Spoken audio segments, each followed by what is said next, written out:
it's me that's talking about it. Brilliant. Welcome to MyGuy Reviews, the podcast.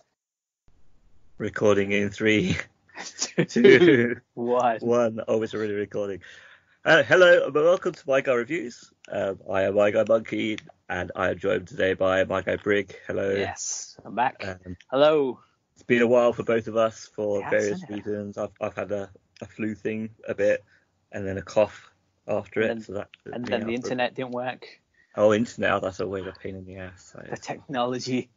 Oh, that's such a pain. So yeah, we're going to talk about a film this week that I saw that, with my memory, was quite a while ago now. It's about a year ago. Considering my memory, maybe like a few weeks, but you know how bad my memory is. Yes. So it's a really obvious topic. So I won't make you guess. We used to make each other guess a bit more, but this is so obvious. Basically, with the rise of Skywalker, the end of the episodes, the saga, Yeah. being Star released Wars. recently of Yeah. the Star Wars, the episodes, I thought we'd just talk about our memories of all 9 episodes. Wow, that's a hell of a topic. But it's Okay. just the memories of it. So Okay. you're right, it is a big topic. But as far as I know, neither of us are that big of Star Wars fans, are we? Nah. I'm not. I'm a movie fan, but I'm not an overly Star Wars fan. Yes. The movies are good. Some of them are good. Well, we'll find out. We'll find out. So- What you got? So we do it Quick. chronological, or are you going to do from episode 1? Let's The do. actual I was prequels. thinking chronicle because we're doing memories. Start chronologically. See if we actually saw the first one first, and work our way through. Okay, so number 1 was Force Awakens. So number 1 was you're living in the Disney universe, clearly. I do. It's a I'm a different Disney universe. fanboy. I think the first one was originally called Star Wars, but then apparently got renamed quite quickly to Star Wars Episode 4: A New Hope, which is a stupid title. I always still call it Star Wars. Yeah. Yeah. I do call it New Hope now, but you're right, because when it first came out, it's just Star Wars. But because they've had so many different films, to differentiate which Star Wars film you're talking about, I refer to it as New Hope now. Otherwise, yeah, you're right. It should have just been called Star Wars. It sounds much better. And it's a standalone movie, so like you don't need any other movie if you just watch Star Wars. So you don't need to have all those tags. I don't think the intention was for him to be making loads of movies. I didn't think he knew what he had. I think Well, he made one film. That's maybe. debatable. Yeah, I mean, he claims that he had the whole saga written out, but I don't know if I believe that either. I think he was just winging it all the time. So, I got a trilogy up my sleeve. That's fine. Yeah. They're all doing it these days. Like, it took a while to catch on. Everyone's doing the same thing that he did years ago. But I think merch is also, right? Merch is huge for Star Wars. Yeah, it's one of the biggest things that he had. That was one of the most unexpected things about it, wasn't it? Like the merchandise, all the figures and all that stuff that people weren't expecting to become collector's items, but now they definitely are. You've got some original things in, like the original packaging. Wow. Yeah, I do. Do you? If I had a time machine, I would. I didn't have any of the characters. I didn't have any of the toys until Lego took them over, and then I got some Star Wars stuff. But I've never owned any original Star Wars. Yeah, me neither. I had the I think the Frosties, cereal. Yes. They gave away the Phantom Menace little head busts. I think it was that cereal. So I had all of them, but that's skipping ahead. So. What was did you watch Star Wars first out of all the Star Wars films, and do you remember it? I watched it. Do I remember watching it first? I see. It's so long ago since I think I watched it. So definitely. I think this was the first one I watched. Yeah. Okay. Because you're I think you're a little bit older than me, not much. I'm trying to think. I think I saw. I can't remember when. I wouldn't have seen it because back when it came out, I think we were just a thought in our parents' heads. Well, 1977, yeah, I was born in Yeah, 81, so that's way before our time. yeah. Let me think. I reckon I would have watched it in the I'd say 90s. Mm. Yeah, when it would have started coming on TV more often. Mm. So yeah, so didn't see it in the cinema, missed it. Didn't watch it on Yeah. DVD, or we had VHS back in the day. So yeah, it would have been a TV release, and we had to sit through the adverts. Mm. So it would have been a longer film as well. So because of Yeah. the adverts. And something I might have talked about before regarding Superman that I discovered was that a lot of TV versions got like extended, like extra scenes added in and things. Like these days, you get Blu-ray with the extra scenes, but like you even got like more added onto the TV versions to like pad it out. Oh, Yeah, wow. so I've got the TV version of Superman, which I just love because there's bits in there that I remember fondly as a kid, but were never in the actual film. I was like, where have they gone? Was I just imagining it? But yeah, there's I think that's really interesting. Like, I'd love to see if like a lot of the older movies, especially, I'd love to see what the TV added, because they took scenes that would have been cut out, because to make better pacing and make the story better, and they just shoved them back in. Like, oh, let's just ruin the pace of the movie and make it longer and slower so we can show more adverts. Which, why not? Yeah, but that's quite fascinating if you think about if someone said to you, look, here's my film, I've made it, and it's 2 hours long, and the TV channel gets it, and they think, you know what, all deleted scenes that you've got wherever, let's clump them all together and make this a 2.5 hour because we're going to add adverts in. Yeah, that's your piece of work that someone's messing around with. Yeah, definitely. It's like, it's not the director's cut, definitely. It's like the TV cut. We're just going to mess around with it and just ruin it. You can't even say, that was intentional, because from what you're saying, it doesn't seem like it's something that somebody would have greenlit. But I like it. See, I never knew that. I have to say, I like it because like it does make it a longer experience and a slower experience, which sometimes upsets people in films. But if it's on TV and no one even knows that it happened, and then after there's not even any copies of it, then who cares? It's good times watching long films on TV. Exactly. I mean, the fact that you could edit someone else's work is amazing. Also, yeah, definitely. That's a skill in its own. It's great. People make a career out of that, right? Yes, they do. Now they do.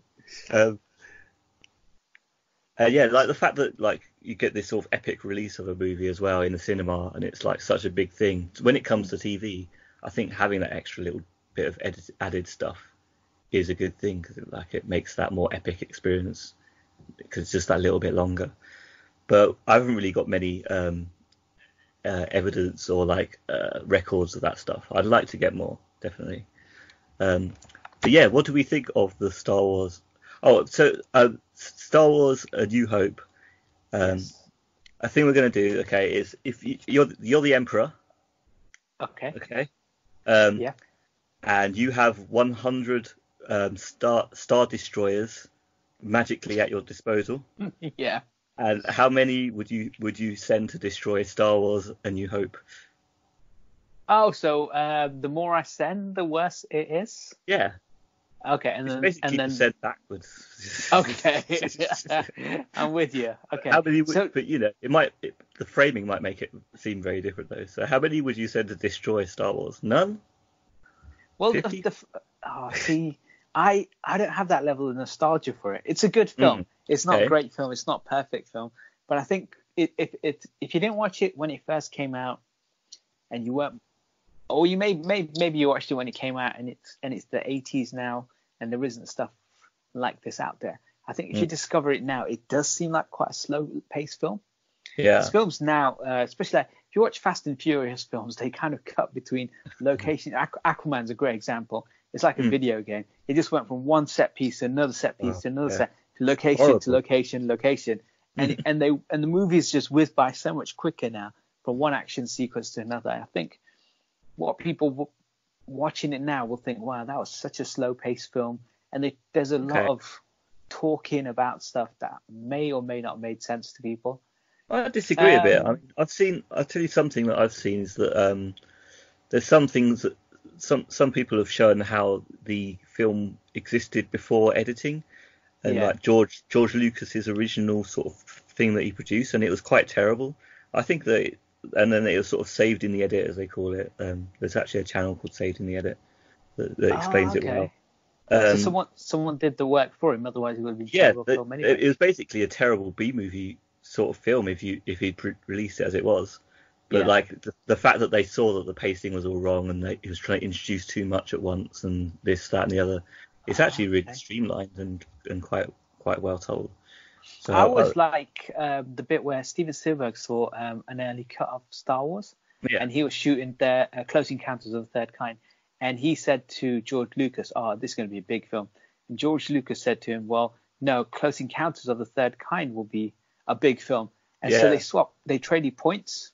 okay, Anyone who knows what points are, so in as directors and actors, you can get back end profits of a film.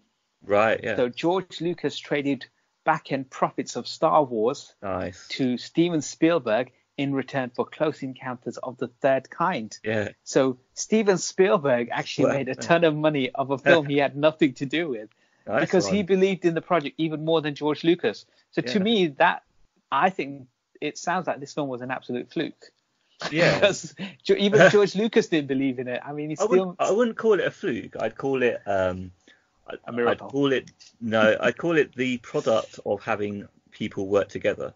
Like you can always make such a better thing when the right people. I suppose that's part of the miracle, the right people, but sort of the right people working together to create the best thing. Like if it's just one person's vision, then yeah, it can sometimes go awry.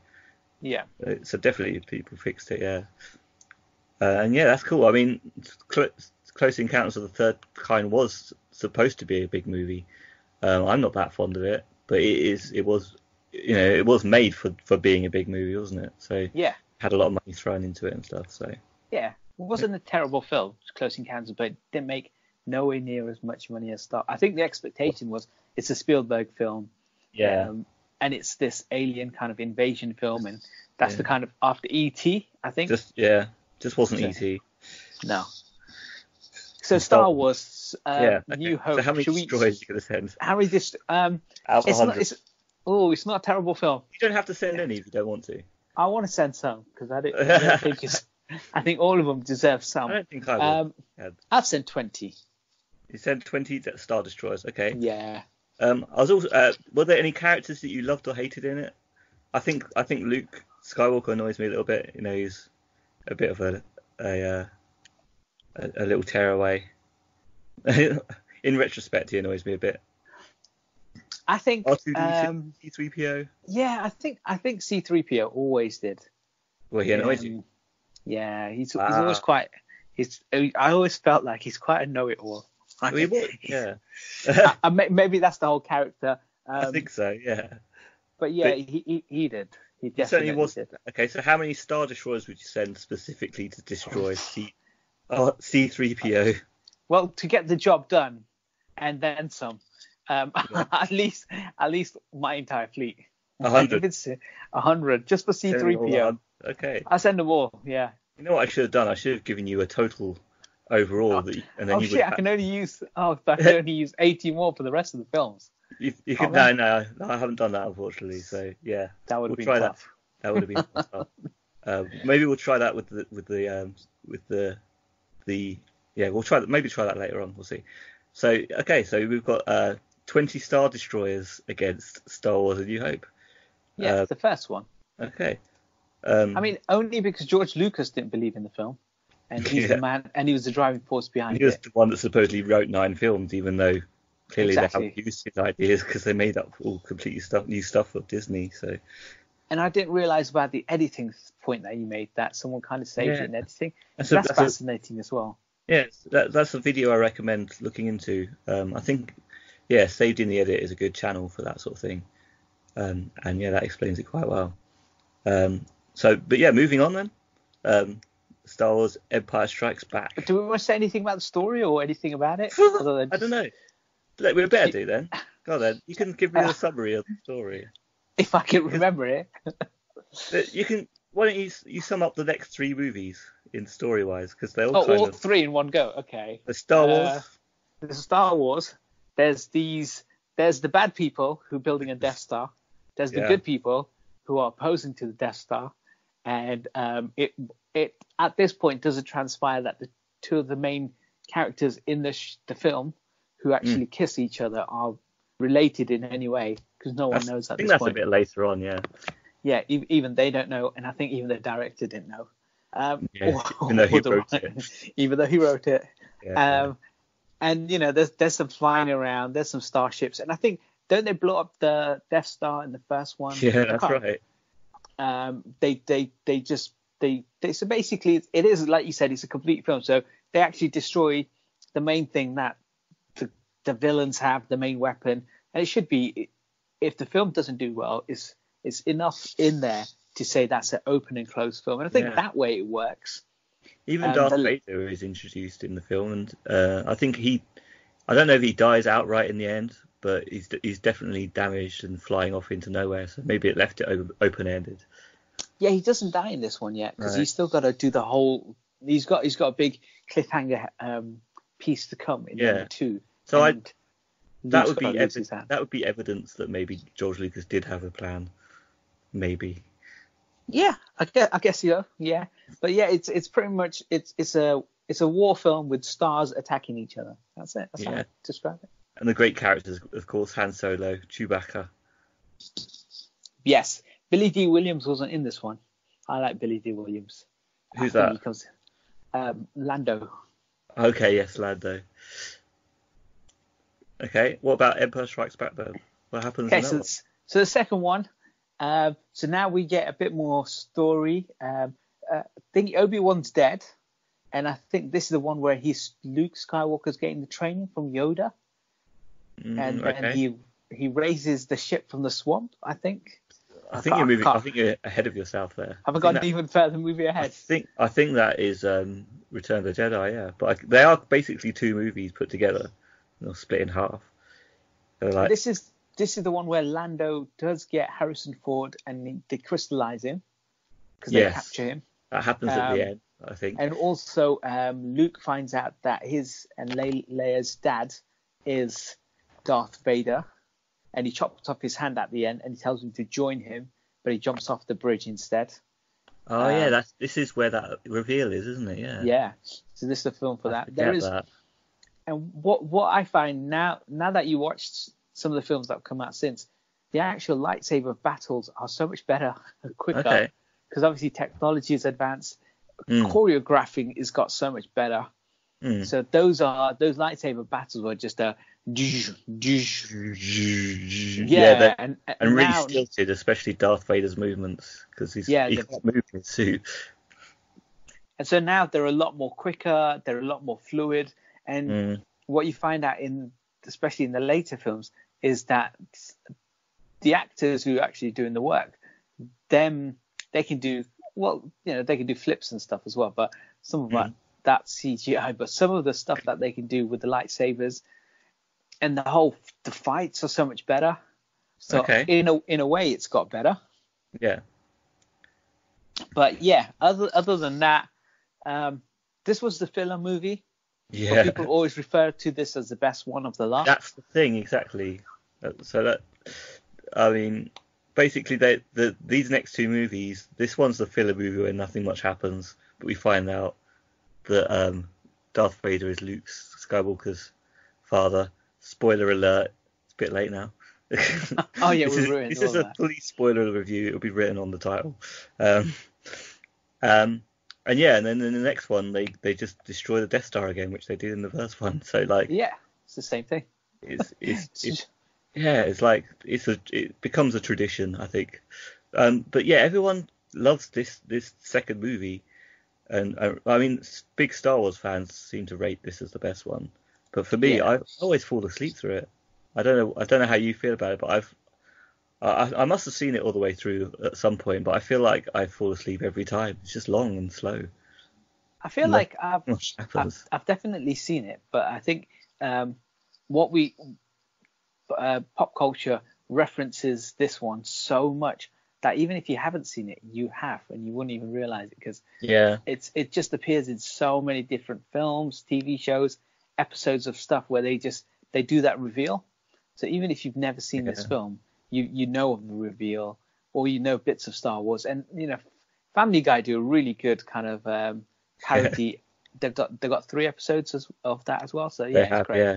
And they showed that they like Empire Strikes Back as well, because they keep on going on about not wanting to do the Return of the Jedi.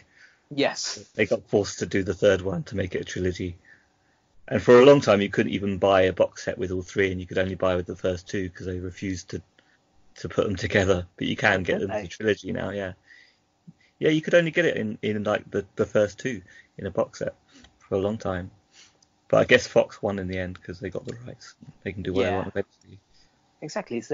Once they own it, they can do what they want. Yeah, it's their property. Yeah. Yeah, but then Return of the Jedi is loved less by the fans because of all the training montage. I think like Rocky. The Ewoks. Like, yeah, a lot of people say that about the Ewoks. They've added all this cute stuff and things like that. Merch. But the whole franchise is merch. So I don't know why people were complaining, because everything was merch in this show. And yeah, they were definitely a merch tool, because they were little kids, kind of fluffy, cuddly toys. So that was definitely. Yeah, they had TV shows, movies, all sorts of stuff. Special and all this stuff. Yeah. So the 3rd one, he does Jedi training. He thinks he's Rocky right. for a little you while. Got it. Yeah, perfect. But then they appear in Endor, where the Ewoks are, and there's another Death Star that they have to blow up, right? So it just seems like it's a rehash of that's very similar. Oh, I forgot to say how many Star Destroyers I'm sending to number 2. I thought we'd deal with that once we've got the 2 together. But yeah, if you're ready, how are you going to send to destroy Empire Strikes Back? I'll send 40 to destroy that one. Okay. And then this one I would send 60. And 60 for the Jedi. So I've used up 100 Star Destroyers on these 2 movies. On these 2 movies, yes. Wow. See, I like 3 movies. No, yeah, 2 movies, yes. I think that I understand why people love the Empire Strikes Back, because it is it's kind of more serious and it's got more smart stuff going on. But I had Return of the Jedi recorded on tape off of the TV, so it's the one I remember most fondly, actually. I think I watched the Ewoks bit before I watched any Star Wars. Yeah. So I remember being at someone's house and it was either on their TV or they'd got the VHS. Okay. And there was the whole Battle of Endor that we were watching in the background. And that's my first introduction into Star Wars. So I guess, to me, I don't have a problem with the Ewoks. Like, I don't care either way. And then when you watch the whole film, you're like, oh, it is quite a boring film. I think this is... Also, they go see, what's it called? Jabba. They go see Jabba the Hutt at the beginning. And all that stuff just felt really vivid to me. Like, I still remember it so clearly. Like, all the little puppets that they use and stuff. Not the CGI ones they added later. Yeah, I know. He went crazy with that. This new technology I've discovered. Princess Leia in the gold bikini, of course, as well. Yeah, that iconic bit I forgot completely. Yeah, that's right. And that's a crazy point as well, that she absolutely hated that, apparently. Like, yes. She hated being objectified, but she was just like contractually obliged by them. And just, that's crazy to think that she was actually like Jabba the Hutt, a giant alien animatronic, exploiting this princess. And it's like, it's literally George Lucas and team exploiting this person. Like, she did not want to be there. Well, she was a young star when she first did the first one, right? She was like 17 or 18 years old. So she was really young. So by the time she signed up for the other 2, she's still a very young kind of actress trying to make it in the world in Hollywood in the 70s, late 70s, early 80s. So that level of exploitation was kind of really high back then. Yeah, exactly. So to actually say something against it, which she did, was probably quite a forward move. Like, Yeah. it's quite common nowadays for stuff to come out like that, but in those days maybe not. No, I think she did a great job in a way that she actually spoke out at a time where loads of female artists would have been going through something similar, and nobody would have had a voice. So at least she stood up to, but she had to do it in the end anyway. But at least she said, this is something I didn't like to do. I'm sure a lot of choices film wise you would get more or less based on what you do, because the directors or producers, they all talk to each other, don't they? Say, oh, don't work with this person because they're just really terrible to work with. When it's not the case, it's just a case of, well, I don't feel comfortable doing this. They didn't want to do that thing. Yeah. The Sarlacc pit. Do you remember the Sarlacc pit? No. That's something that really annoyed me. So after they're leaving Jabba's palace. Yes. There's a big battle going on because they're finally trying to get everyone free and escape. And there's a huge hole in the desert. It's just literally a pit with like spikes around the outside. It's like a giant stomach. And if you get thrown in it, you're going to get digested. Yeah. I loved that in the original. And then they did the remasters, or he added some stupid stuff, and he basically turned it into a little shop of horrors. Plant mouth down there. See, this is the problem. Once he's done it with puppetry and he's done it a certain way, he then just got, oh man, this is wicked. Like, let me do all of this. Yeah. And then he just kept on CG. Like they did it with E.T., but that was years later. They turned that puppet into a CGI alien, which unnecessary. Which I don't know why you'd want to do all that. And then George Lucas, on the other hand, went through this entire film and just thought, I'll CGI this, I'll put more songs in here, or I'll add this, or I'll add that. And he started to change the whole thing. Yeah. It's not right. And a lot of people didn't like it. And I think people preferred the originals. And when you look back at CGI, especially we talk about stuff like Phantom Menace and the rest of them, at the time they were cutting edge, but as time goes on, they look terrible. Well, actually, a person in a puppet never ages. It still looks good. Like if you watch Dark Crystal to this day, or you watch Labyrinth, the movies, that Jim Henson work is incredible. It still holds up. Yeah, I mean, the puppetry in those movies would have been the best at the time, whereas the CGI they're putting in was the earliest, so it would be the worst at the time. So, yeah, it's you're kind of ruining films that way. Stick with watching the best of the puppetry rather than sticking in the worst of the CGI. Exactly. Any characters in Empire Strikes Back that annoyed you, or Return of the Jedi, that you'd like to nuke with some Star Destroyers? Oh, Billy D. I think when Billy D. Williams came along, I loved it because Lando was brilliant. He just had this. He just had this suave about him, right? There's something that just that oozed so much charisma. I mean, I like Mark Hamill, but he seems a little bit wooden. In the role as Luke Skywalker, he's mopey a little bit. He's kind of wandering around. Oh, do I need to do this? Should I do that? Oh, I've got no direction. I get it, right? All that. But Lando comes in and he sits there and he's just like, there's something that he's just cool. Magnetic about. Yeah, he's just so cool. he out-cooled Harrison Ford at Harrison Ford's peak. I definitely think it could have been a Lando movie. That's how cool he is. I don't think too much of Lando, but certainly the fan base, the Star Wars fans, love Lando as well. I mean, there's been spin-offs and all sorts of things that made about Lando. So are you giving him no nukes? No nukes for Lando. Lando specifically saved. Specifically 0. Okay. 0. What about the Ewoks?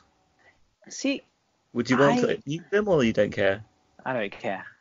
You don't care? Don't have a problem because I didn't watch any of, or I don't read the comics, I don't read the books, I don't watch any of the additional films or footage or anything else. So to me, they were just a way of selling a teddy bear. So stuff like Care Bears was out. There were other cuddly toys out there. It was just a teddy bear. That's all it was. And the reason why I give them a pass is because of the whole Chewbacca case from South Park, Exactly. where Yeah. Johnny Carper talks about Chewbacca living on Endor with Ewoks. I love it, right? Yeah. Just because of sense. that, it doesn't make sense, does it? And just because of that one thing, I'm 100%. I didn't care if Ewoks die or live. Excellent. I'd have a problem with them. Excellent. Let's see if that continues when we move into episode 1 and the characters there. So episode 1, do you want to give an overview of what happens in all 3 of them, or what do you want to do? Episode 1 to 3. Do you remember them enough to even know So what Phantom goes Menace. on? Yes, Phantom Menace. This is where we get our first introduction to Anakin Skywalker, who's a child who seems to have just been born out of thin air. Yeah. Has no parents, has no nothing. And a young Liam Neeson is there to go and protect him with the help of Obi-Wan Kenobi, played by Ewan McGregor. And then there's a lot of chit-chat in the Senate. Well, there's just lots of talking going around about nonsense. just vague stuff. But Samuel L. Jackson's in it, Well, which that's is good. cool. Yeah. Yoda's in it. But Yoda doesn't do anything in this film yet. He does it all in the second film. And Samuel Jackson doesn't talk about cheeseburgers. No, he doesn't. He doesn't even talk about the Bible in this one yet. That could have made the movie. That could have. Yeah. That could have changed. Yeah. To be fair, the pod I think it focuses a lot on the pod racing. So for a lot of people, this didn't feel like a Star Wars film. Okay. It felt more like trying to, I don't know, pad out a story for someone over 3 films that we didn't need the backstory to, but because even then he kept it quite vague. Yeah, for people that aren't, I mean, most people that are watching this are probably familiar with it, but these 3 we're talking about now are prequels to the main 3. So the main villain in the main 3 becomes the secondary villain, but Darth Vader, the father of Luke Skywalker, we're now finding out about his origins. Yes. So we're going back and seeing, yeah, exactly. We're kind of seeing a pointless story of like, we know that he ends up going to the dark side and being the evil guy, but we're seeing him as a kid growing up, and it's a lot of political talking. I definitely see it in that way. Too much politics. Yeah, and I think that's he's trying to pad out a story of a child growing up in 3 films. And why he went from being a good kid to becoming Darth Vader. Mm-hmm. And straight away, you've got a young Natalie Portman who must be in her early 20s. Yeah. Falling in love with a like 8-year-old. Something like an 8-year-old, which is fine. It's Star Wars, a brother kissed a sister. You know, it's that kind of world that they live in. Game of Thrones type stuff. So that all that happens, but the pod racing, the actual CGI. I watched this one in the cinema. This was the first one I watched in the cinema. Yeah, me too. Yeah. That it seemed quite long. It was a little bit boring in the bits in between, but Darth Maul, boy, was that a cool character to have, I think. And this is where I mean, like, unfortunately, the prequels came out when they did, but the actual saber battles between him and Liam Neeson and Obi-Wan Kenobi. That is just so good. Like, the films aren't that good. The films aren't that good. They're not. They're a little bit long. They're very boring. But the stuff that happens now, not just the CGI world, ignore that, but the actual people fighting people, it's got so much better. All of that was really cool to watch, I think. Darth Maul was maybe the best character introduced in these 3 films. Yeah. And that double lightsaber was such a cool thing as well. Definitely memorable still, yeah. People still cosplay as him. He's such a big character. He's such. I found him a bit silly in the makeup. You see it a lot. I just find it a bit silly, but he is a memorable character, definitely. He has lasted. I think the fact that this was like the very early sort of CGI era is how I sort of see it. So So the CGI isn't great, but like you say, the battles probably had just the right amount of CGI to combine the sort of physical and not off-putting CGI. So that's probably why they were so good. And I agree the pod racing was actually really good on this as well. Um, and I think this is a movie I watched at the cinema and I enjoyed the movie as well. Jar Jar Binks is quite famous. He's turned up Oh, in I this totally movie. forgot about that. Yeah. So Misa Jar Jar, yeah. he's a hated character He because is. he was basically the comic relief, but he was an annoying comic relief because he was completely CGI. But you hated C-3PO, who was also a comic relief character. Yeah. So did Jar Jar do it for you? See, I think he was going for merch. He Yeah. needed a character, and he wanted to. I don't know. Maybe he's looking at his house and thinking, "I need an extension." And what if I come up with this new Toyland?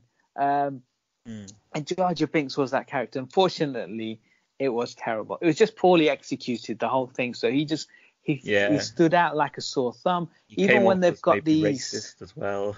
yeah, I think it's in this one is always in Attack of the Clones, but there's a massive battle with the Jar Jar Binks's colony, and all of that. It looks fine, and if he's just a bit character who was in for a few minutes earlier, maybe a couple of bits, and then you see him in battle, and he's not a nonsense kind of person. He's then you'll be like, okay, so I take Jar Jar seriously.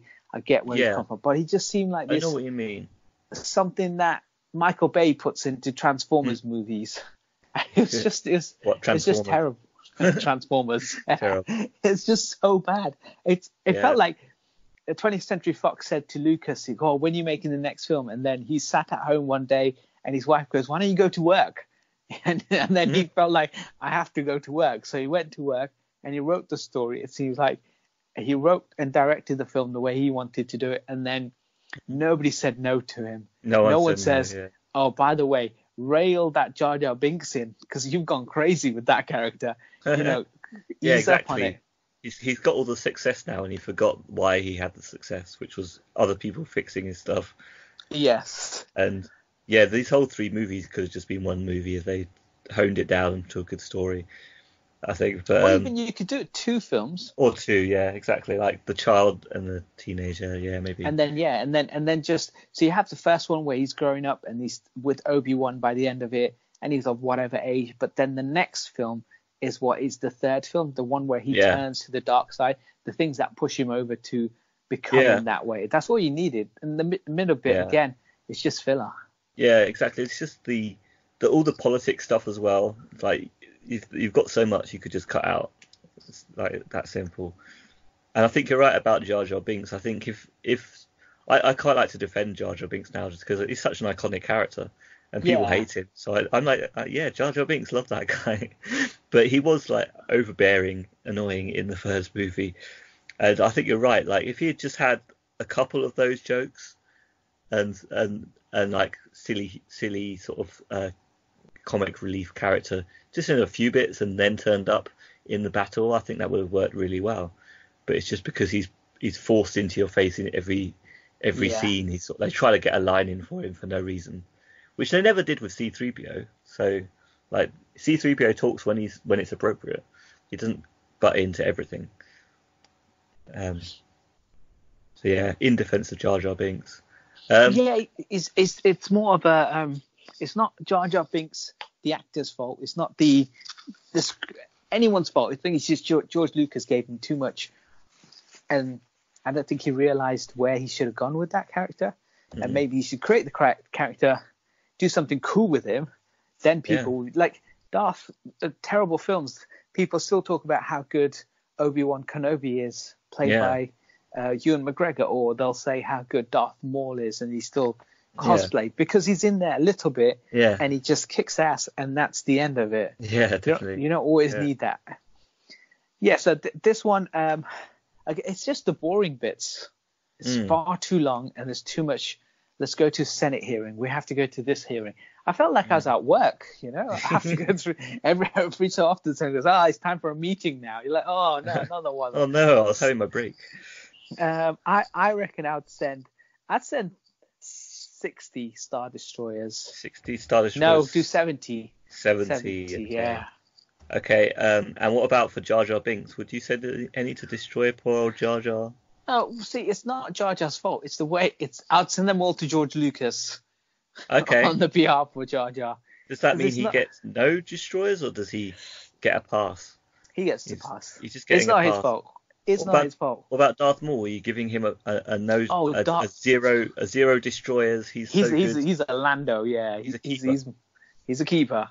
Him and Lando. If there was a film and somehow they could do it as a buddy cop, like there's always buddy cop films, right? Yeah. They could do not Jar Jar, but a Darth Maul and a Lando film. Yes. That'd be amazing. Those two are so cool. Taking on the Jar Jars, who have gone rogue. Gone rogue, yeah. Misa.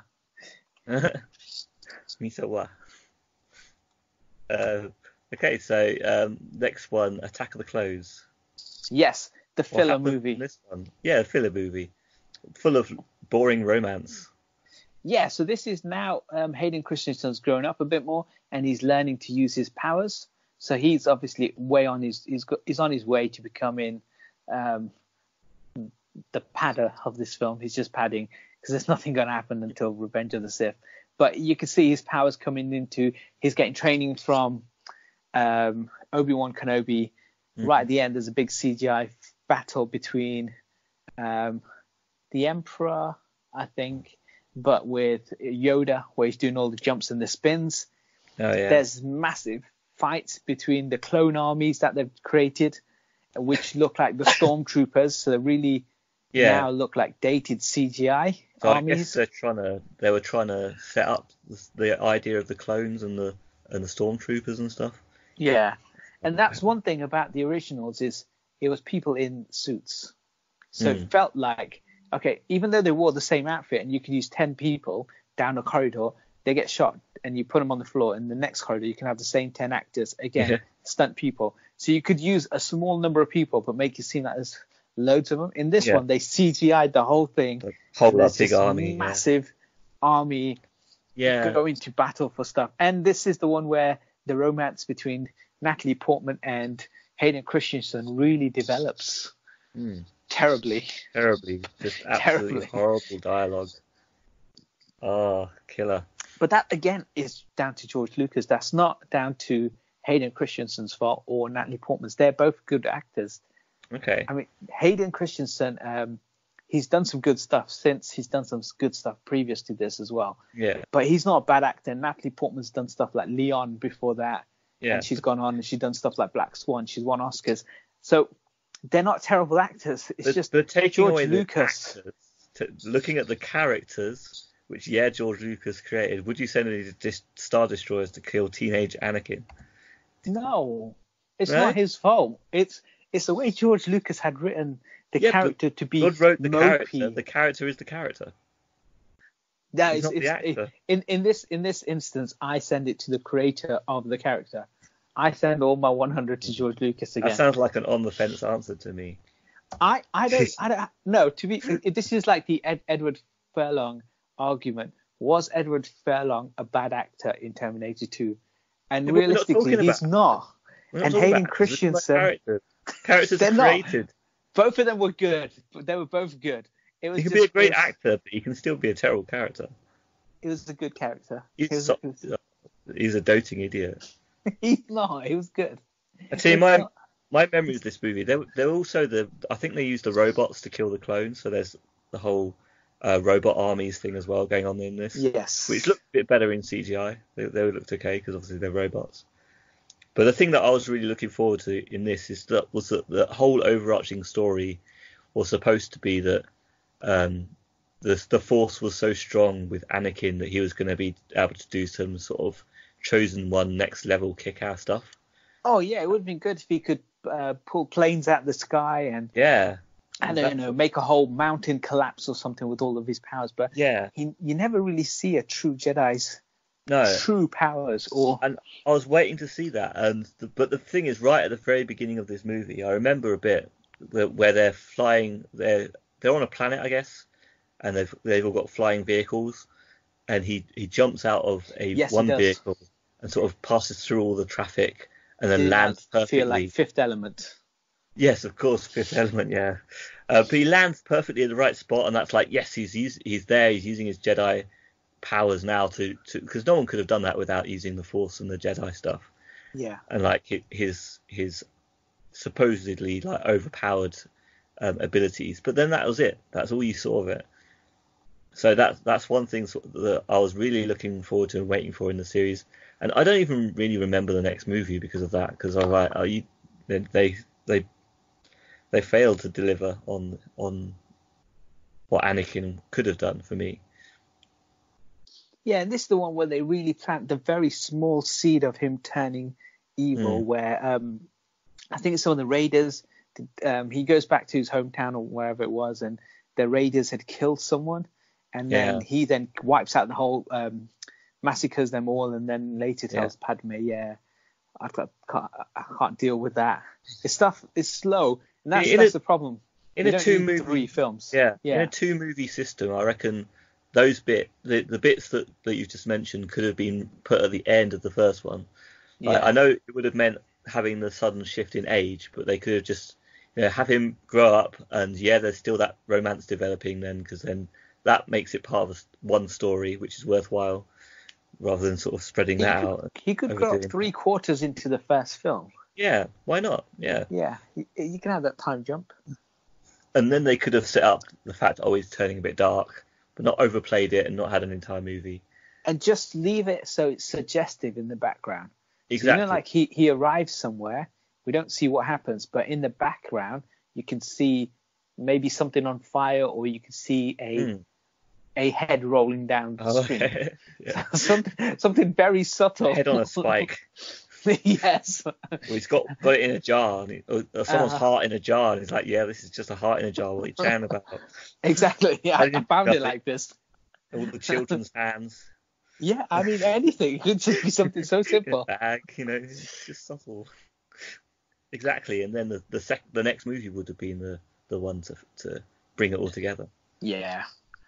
So how many destroyers for the movie? You're not sending any destroyers for any of the characters, clearly. Nope. I like all the characters. The same again. I think it's just as bad as the other one. 70? No, this was 100. I'd say you need to wipe this one out from the face of the earth. Yeah. It's a filler movie. It's too much filler. I think I agree, actually. So we've got one more movie in the prequels. Revenge of the Sith. Revenge of the Sith. What happens in Revenge of the Sith? Because I always feel like I've never even watched this, but I have. I've seen this one in cinema again. Yeah. It's the next part in his love story, and him becoming more and more. And this is where he kills all the Jedi children as well. Okay. This is where he flex hands. Okay. Yeah, this is the one he gets a bit more crazy. And then right at the very end, and I remember this, and I remember George Lucas saying about there's this big fight between him and Obi-Wan Kenobi, which he goes, you think it's over, but it carries on. And when I watched this when I was younger, I was like, I enjoyed that whole long-winded, choreographed battle between two incredible Jedis, top of their game, actually being able to fight using the elements and also avoiding things that was good, because there's loads going on around them. The environment that they're in, everything was kind of collapsing around them. But that battle alone is the best, I think, in any of these films, including all of the later ones and stuff. It's just it was so focused. They were so good. They were on top of their game. Yoda fighting, and he was bouncing around in the last one, was not that good. This one was much better. And you slowly see how he dismembered him as well. Obi's that good at what he does. He's trained for so long. Yeah. But Anakin is such an amazing, great Jedi that he dismembers people. Right. Yeah, he doesn't kill him, just dismembered him. And then, you'll be fine. And then he just puts on the suit at the end, and he's all good. Yeah. So that's the story. I mean, there's not much that really happens, but it's all. And there's a lot more kind of Senate hearings, and there's a lot more chit chat about stuff. But that's kind of what I remember of it. The main battle between them. Yeah. I think in the movie before that as well, there's the big arena fight as well. That's too much CGI. I forgot about that one. But yeah, so Okay, are there any characters you want to nuke in this one? Because we've basically said what it is. There's not much else to say about it, really. Good. No, Good. so I guess I liked Christopher Lee's in it. He's good. C-3PO. I guess just C-3PO again. He's still being nuked. He's still got his 100 nukes. He's still, yeah. I He's mean, he's destroyed. gone anyway. So, because realistically, in this one, it's Obi-Wan Kenobi who's good. I think Ewan McGregor got Obi-Wan great in all of them. Natalie Portman is a bit borderline going to prison in the first film to actually being, it's fine by the latter of them. It's okay now. She's doing the best she can with what she's been given. Same with Hayden Christensen. And then Samuel L. Jackson, just Samuel L., right? Yeah. I don't think he plays another character. He's just Samuel L. Jackson. He's like the Lando. He's so cool as a Jedi. And he's got a purple lightsaber as well. Yeah. I mean, I'll tell you one thing that did surprise me about this. Like, the whole idea of someone bringing balance to the Force, which was part of the idea in the whole overarching story. But then, like you get to see back then, there were just so many Jedi, including Samuel L. Jackson. And the balance to the Force was literally just killing them all. And so making everything evil in comparison, because there was just so many good Force Jedis, and only a couple bad guys, really. I think because Jet Li, when he watched these films, he must have watched not Jet Li. George Lucas must have watched Jet Li's The One, where it's all of those parallel universes, and Jet Li was the police officer, and as he killed one of himself in another universe, it meant he became, and the energy that was then shared amongst maybe 50 of them was now shared between 51. So when he kills another one, that energy is now shared between less and lesser Jet Lis. So by the time Jet Li has killed all but one of the Jet Lis, he's got the power of 26 Jet Lis in him. And then so there's the other one. And that's what I think the premise of this was. He thought, if you kill one Jedi, you get all of their power and their strength. Yeah, that could be true. Because there's only so much force in the world. And once that force is kind of given out to all the Jedi, so it's at 100%. Yeah. But when one dies, it then diffuses into the remaining Jedi. Well, no, what they do, they have a little vacuum cleaner, a Metachlorian vacuum. That's right. And then you've got science in it now. It's Metachlorians. It's not just the Force. So they just come in and vac it all out.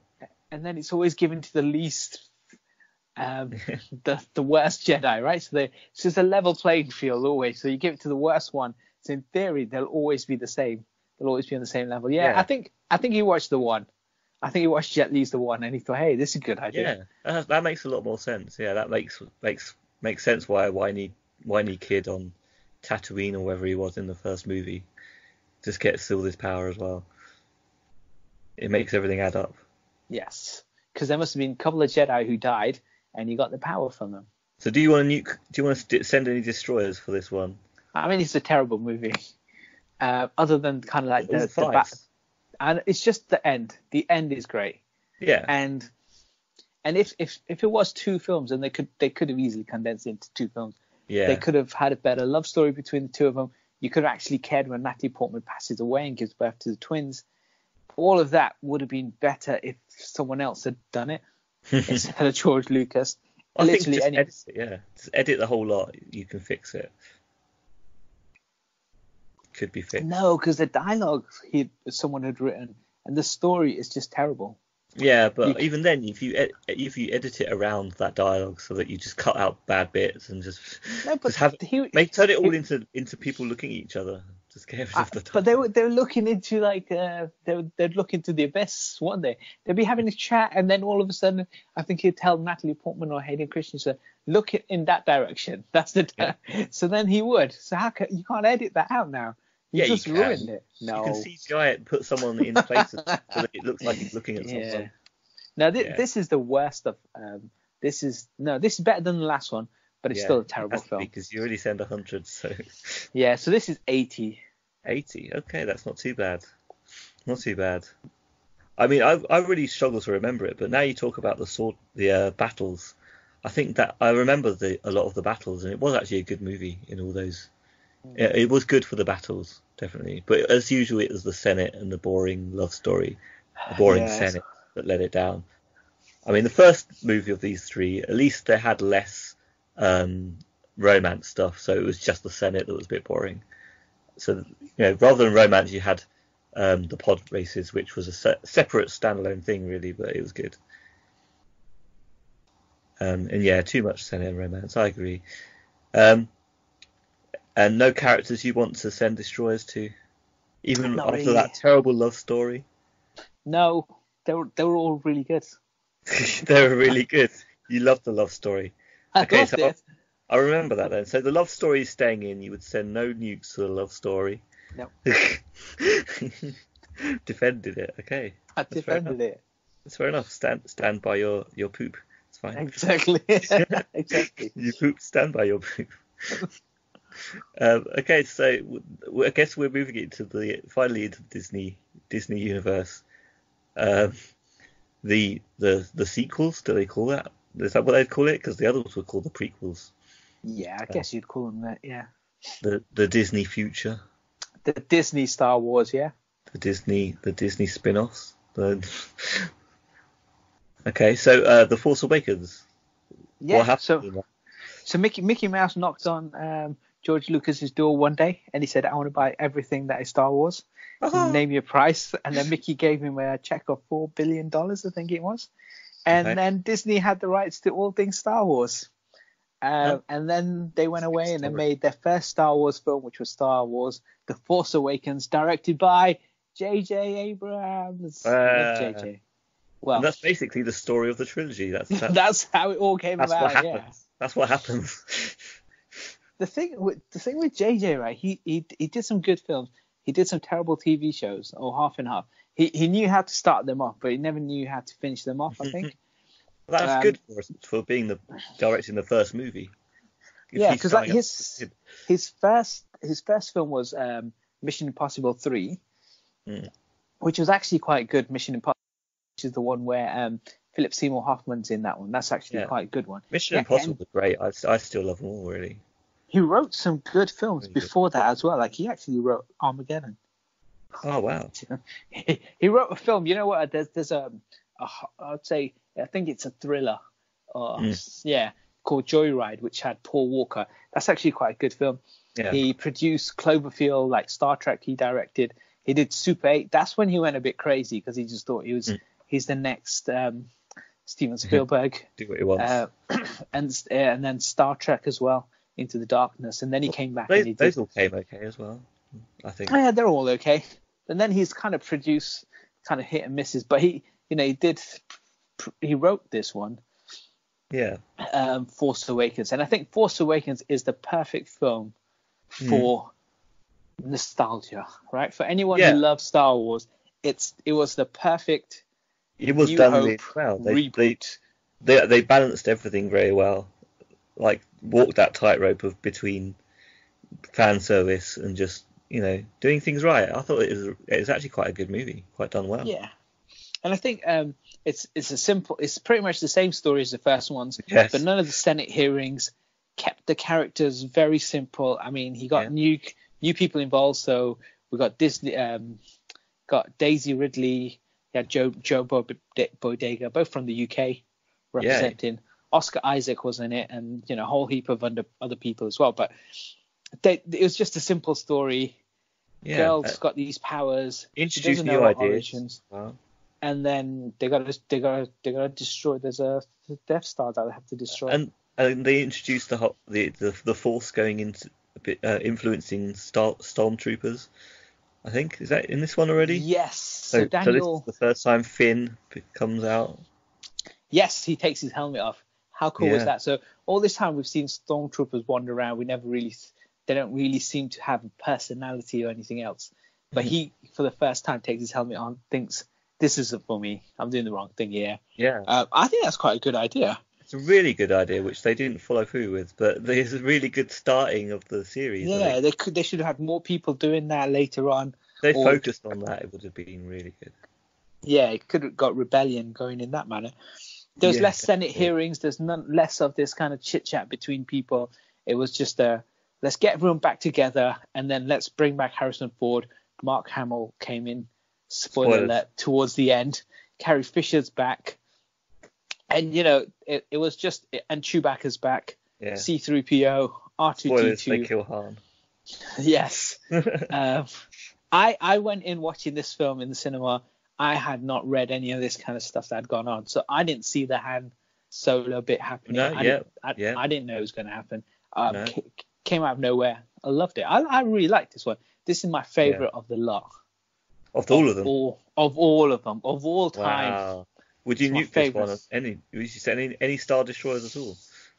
Oh, it's not the perfect film of all time, is it? It's still you still have to send some. I'd send 10.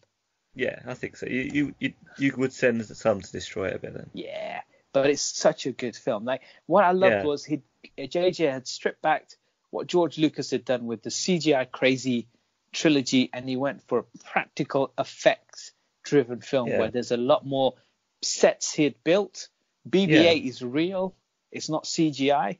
All that kind of stuff was cool. And then the CGI is just to enhance bits in the background and stuff. But all of it was just more practical effects. It was really, really good. I mean, it had its flaws, but I think as I was watching it, obviously it's very much a repeat of the old stuff. Yeah.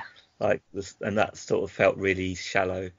But at the same time, it just, I think throughout these next three movies as well, like they're just doing what they have to in some ways. Yeah. They're just doing what they have to because they've got the franchise. They've got things that they know are iconic about the franchise, and they're obviously going to use those things and bring them in where they can.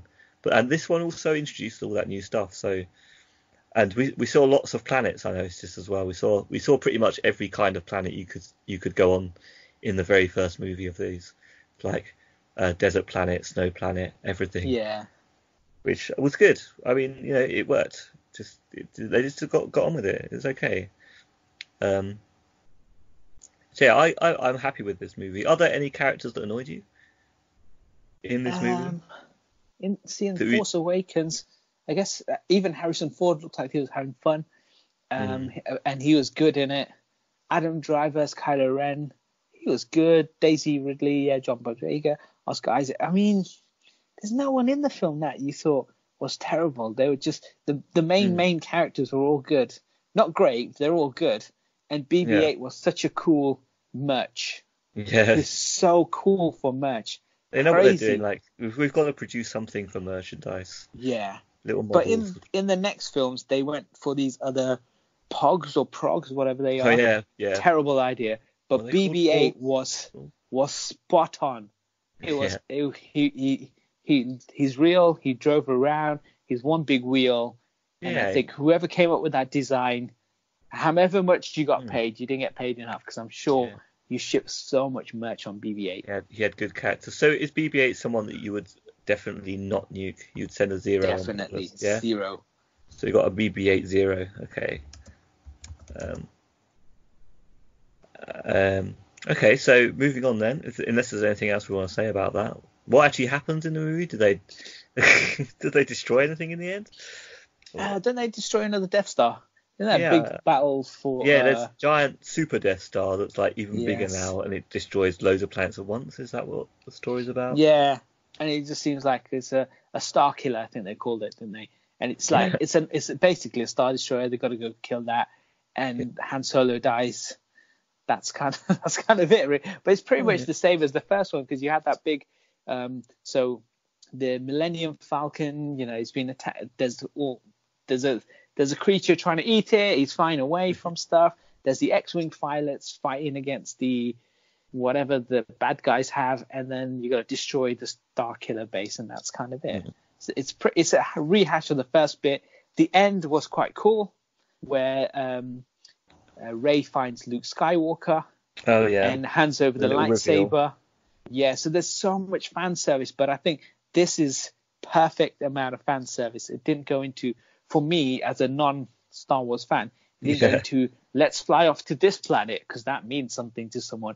Let's talk about this Parsec run because that means something to someone. That's something that's going to come up later, isn't it? So yeah, that's the last one. Yeah.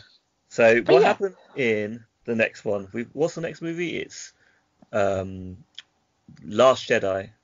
Yes, Episode The Last 8, Jedi.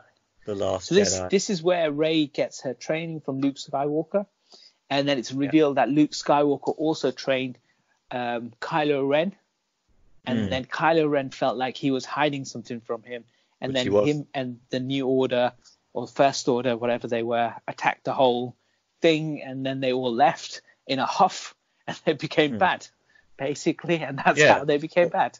Well, isn't the story also that Luke could see there's something bad in Kylo, Rey. so he tried to kill him? Yes, he that tried to was a kill dream little... sequence. It's Yeah, or weird because yeah. they play it out in two different ways, don't they? Because Yeah. Kylo says it to one way to Rey, and Luke says it in a different way to Rey. So both things happened, and it's exactly how they imagined it happened. Yeah. And it's kind of left for you to kind of decide which way it happens. Yeah. But I think he tried to kill him. I think he saw that he was bad. He tried to kill him. It was a stupid move.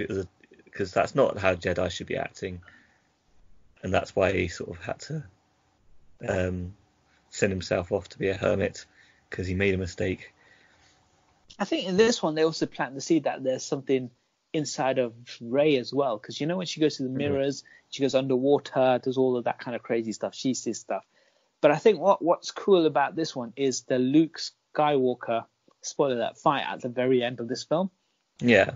Where he stands out and everyone starts shooting at him, and he's using his force powers to protect himself from that. And then him and Kylo Ren have that big battle at the end, and then Kylo Ren hits him with the lightsaber, but it goes through him. Yeah. And then you realize this whole time he was still on the planet, and he just projected himself. It's things like that. I don't know about you, but I think I knew that already. Oh, did he? I had no idea, no concept of. I didn't even think Jedi's could do stuff. But that's what I mean. Like he sat down. I think we saw him sit down and start to. Didn't he, like sit down or lay down? I can't remember. See, I didn't watch it with enough detail then, because when that all happened, I was like, that is really cool. Because there's things that they should be doing that they don't do. There's a bit in the next film that Rey and Kylo Ren fight over an aeroplane that's flying in the air.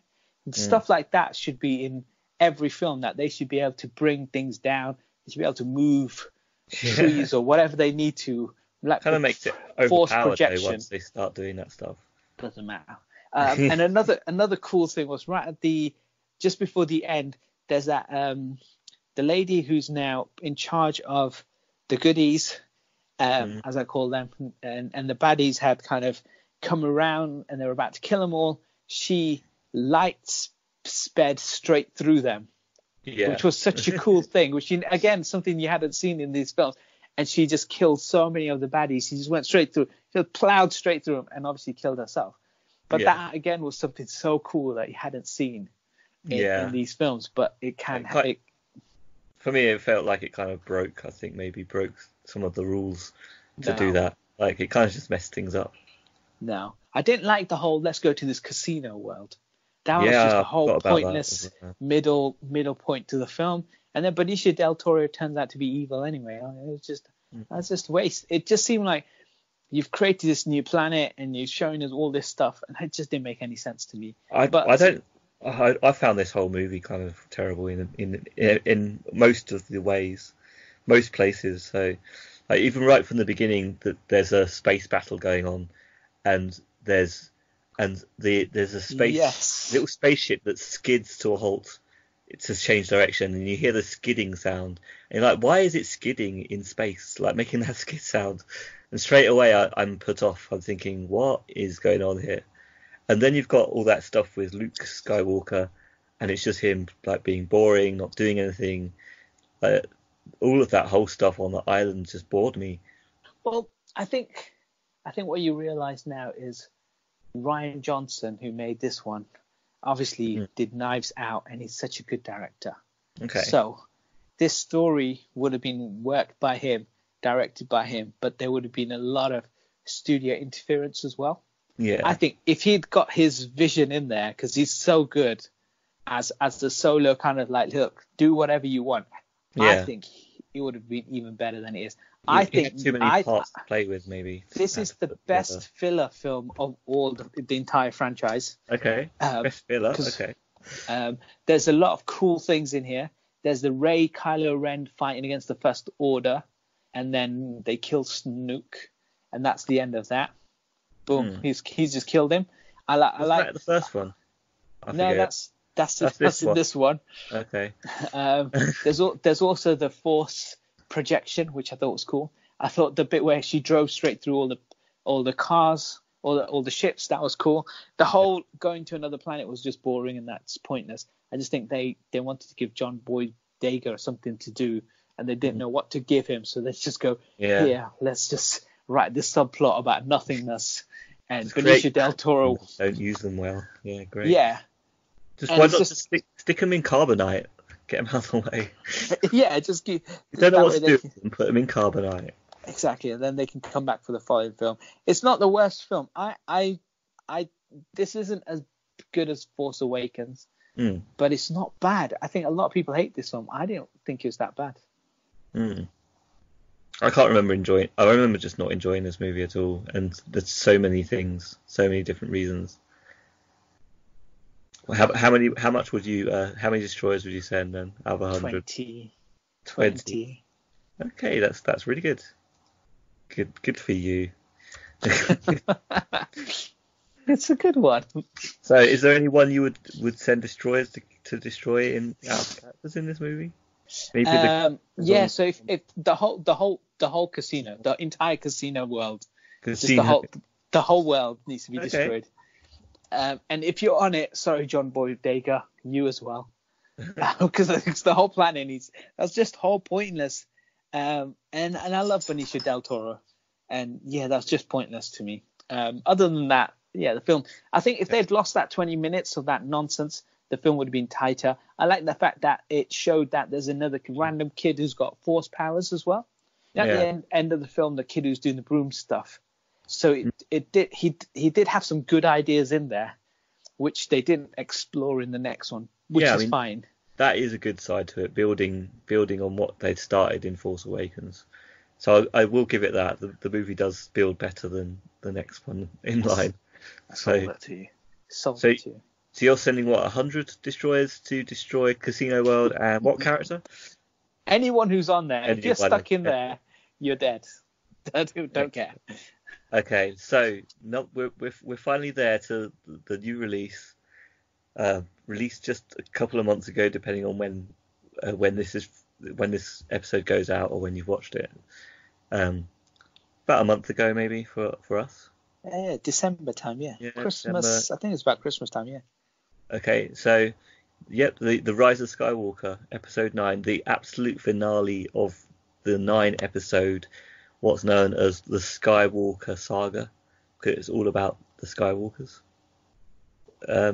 What happens? It turns out Rey's not a Skywalker. Oh yeah, she's got nothing to do with the title of the film, doesn't she? Yeah. She's not a Skywalker. That's very true. In the last one, I think Kylo Ren says to her, he goes, "Your parents were nothing. They were nobodies. They just gave you up." And that was it. That's your whole kind of lineage. It meant nothing, and it's so random because they turned up to a planet in this film, and I think one of those random kids come up to her and say, "Oh, what's your name?" And she goes, "Oh, Rey. Rey who?" Like, how many times has someone approached you and say, "What's your surname?" I know. Right at the end. Oh, exactly. Yeah. You're like, whoa. I mean, no one does that. Skipping ahead here, but yeah, that's near the start of the film. That's when they turn up to that planet. Okay, because they do it at the end as well. Someone just turns up and just says, that's at the very. What's your name? End. Yeah, but this one is like there's a little kid in some planet. Yeah. I can't remember where they see Landor. Yeah. Okay. I guess they were trying to do something poetic there, where she's asked for her last name at the beginning and then again at the end. And CP3PO loses his memories. To me, this film felt like there's a lot of randomness to it. Like they had a knife, which if you hold in a certain particular way, it then shows you something, and then you still have to get onto the ship, and then you have to go to a certain place and you have to get this thing. And it just felt like random things you're trying to get to. Yeah. And then See, you get I that like thing, bit. and then you have to get to the planet, which isn't on a map anywhere.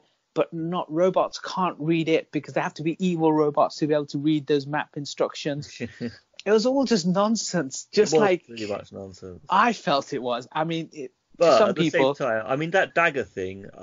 For me, it made perfect sense to me because it was felt to me like it was making that level, that step beyond like the physical and going more towards the force and the destiny stuff.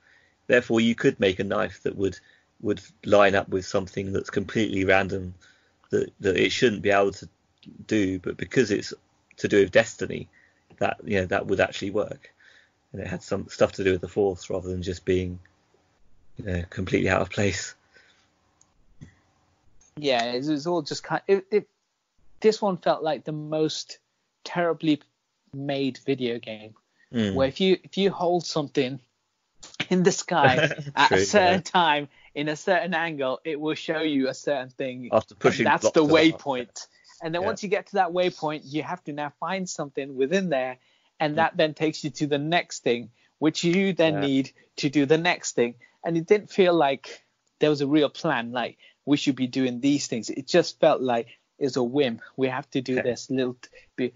If it was more like, they should have made this more like an Indiana Jones kind of thing, or even like National Treasure, right? They need to get to this, whatever it is, and they've got a map, right? And they need to kind of, that's what it started off with. They've got a map. C-3PO has memorized it all, but he can't recite it. He can't tell us what it is. Yeah. That to me is just padding the film 20 minutes, half an hour for no reason. Yeah, and giving C-3PO an extra bit of story he didn't need. And then they turn him evil, wipe his memory, and then at the end, he's got his memory back. I would never pick on C-3PO in the rest of the series. I don't agree with you on that. I love C-3PO, except for this one where he's just completely pointless, and they use him for such bad jokes. Like, they're not even funny. This is when I would nuke C-3PO. But actually, so usually I avoid reviews until after we've reviewed it, because I like to watch a movie then give my opinion only. Yes. But I was excited to watch reviews and afterwards, so I did watch some, and that's where I've seen that sort of whole idea of it being a real mess, and I could totally agree with it. With that, it's like the whole movie is a mess, but I really enjoyed it. I thought it was really good. No, you didn't. Me personally, I actually enjoyed it. You hated it. I enjoyed it. You came out saying this was the worst thing you ever saw, and I was like, it's not that bad. No, I thought it was great in the sense that none of it makes sense. No. None of it makes sense. None of it really adds up. Some of the things did annoy me, like their choices of who to go after and save rather than just like focusing on the story, and who gets to live and who gets to die. That stuff annoyed me, but everything else was just like the first movie in the sense that they're doing what they have to, just not really in a good way. They're doing it in a terrible way, and it is obviously a mess. They haven't lined things up, but everything is there. They're just trying. It's so much mess and so much like silliness, but you know why they're doing it, and that's why I enjoyed it. Like, if like by the time you get to the end, you've got there's an obvious thing you can say, like that they tried to copy sort of Return of the Jedi near the end, where the Emperor opens up to show Rey like all the ships dying, destroying that. But it totally doesn't work on the same levels as Return of the Jedi, so it does absolutely kill it. It's completely pointless, but at the same time you can just see why they're doing it, because they're copying it, and it just makes it kind of hilarious and enjoyable. Like, it's a joy to watch as a big finale for, like, it's a pointless finale, but it's a joyful, silly finale for me. It's a bit of a Ghostbusters 2016 for me, maybe. It's just like, just enjoy it for how bad it is. I think what happened was they had come up with maybe a very loose story, and then JJ did the first one, Rian Johnson did the second, and then Colin Trevorrow was supposed to do the third one. Right. And then he got fired halfway through the film, and they brought JJ in, And it feels like this film was just a film by committee, film by numbers. Yeah. Let's make it all about fan service. Let's give them the various locations that they've always been wanting to go to. Let's talk about those things that they want to talk about. Let's bring back Lando. Let's bring back all these things that should make them feel nostalgia enough to want to watch this film again and again, or at least once or twice. And unfortunately, they didn't at that point, because of that. There's no kind of there's loads of like plot lines all over the place. There's no consistency. And they're just trying to merge it all together. And to be fair, JJ did what he could. It was like you're just thrown over something, and someone said you need to fix this, and that's the situation you're in. And there was no fixing it, like, because they needed a solid story. In this instance, they should have had director 1 does his film, maybe writes it or whatever. He then stays on for number 2, maybe doesn't direct it, but works with director number 2, and then director number 2 will work with director number 3 and help with that story. So then you've almost got that handing over each time, so it feels like it's a consistent story. Yeah, it definitely. feels like these 3 parts are one big saga, instead of feeling like one and then second goes in a completely different direction, and now third is trying to course create or at least just have a plan for the 3 movies, rather than like, right, let's set up, one guy, you set up this trilogy, right, next guy, you do something else with it, just do something with it. Okay, next guy, just finish it off now, do whatever you want. Like, they could have had a plan. I think the plan, as we said from the first one out of these, was Finn awakening, the Force awakening, like that. If they followed that as a route through the movie, there's a moment where he wants to say something to Rey, and he can't say it, and then then they leave it to the whole film, and it's stuff like that. He could have just said to her, "Look, I think I'm Force sensitive." That's the end of the story. Conversation could have happened any time. They were talking throughout the whole film. You know, and even I'm Force sensitive in my pants. Yeah, you know, well, yes, it's stuff like that. You're longing out for no reason, and then you leave it to the end, and people will then be asking, okay, what was he going to try and say to her? Well, it's this, but you made a big deal of nothing. Yeah, just get it over and done with. It was completely pointless, that as well. But you know, I think he was just going to say something romantic for some reason, but I don't know, he just didn't say it. I felt like him. I think Finn and Oscar Isaac should have got together, and he should have said to Rey that he was Force sensitive, because I feel like he almost was. He always without saying it. As far as I was concerned, he was. Yeah, like, but even if they didn't pad it out or prove it, like that's what was happening. Like you couldn't just break away from the brainwashing of the First Order or the Stormtroopers, whoever it was at the time, without having some Force sensitivity and something to do with the Force. That's what was going on. And I would have loved to have seen that little kid come up in this film somehow, do something while he's mopping away in the background. Somehow they land on that same planet, or he's left the planet. No, he's left that planet because I hate that planet, and he's somehow involved in the film. That would be wicked. Oh, yeah, who? There's so many. The little kid at the end of Last Jedi who's mopping, and then you see that he's got Jedi powers too. Yeah, exactly. Like, Force sensitive. Where did it all go? It just disappeared. I mean, that's why it is so pointless. It is such a pointless movie. But at the same time, I was thinking right from the beginning. I was seeing Rey. I was thinking this character is actually really annoying me, and I was thinking all of these characters are annoying me now. But then she turns out to be a Palpatine, and it's like, oh, that's why. Okay, that makes sense now for me to not be annoyed with her, because she's just annoying because she's a Palpatine. Yeah. And it kind of fixed it for me. Like the movie being terrible at the same time fixed the experience for me. It's just that they thought, you know, because Rian Johnson said she's got no parents. Who can we make as her parents? And fans will still be like, oh my god, that was a good twist. It's a big reveal. Because they can't. It can't be Han Solo's kid because her and Ben are getting really close. It can't be Luke Skywalker's kid. It needs to be Obi-Wan's kid or grandchild, or it needs to be something. That's what I felt like. It was almost a case of let's try and do something, and they just chucked loads of ideas at this. But they shouldn't have done. No. What they should have done was make her an absolute orphan, nothing to do with the Skywalkers, nothing to do with the relations or anything, and just have that literally like it sounded like from the beginning, the Force awakening in other people. Yeah, at the end of the film, lots of Yeah, other people having. it's not even just right at the end of the film, but like throughout the series, like people starting to come together and like basically the Jedi rebirthing and like in everyone, basically anyone that wants to fight the forces of evil just starts to wake up. That would have been a great series, but there you go. And yeah, the one thing that annoys me as well at this movie is the very last line, the Skywalker line. Yeah. Gets asked who she is, and like she's taken down the Palpatine Emperor and everything. She is a Palpatine. Like, why didn't she just have the respect to give Palpatine a good name now? So it's like, I'm a Palpatine, but I'm a good guy, and I'm gonna and now the future is bright.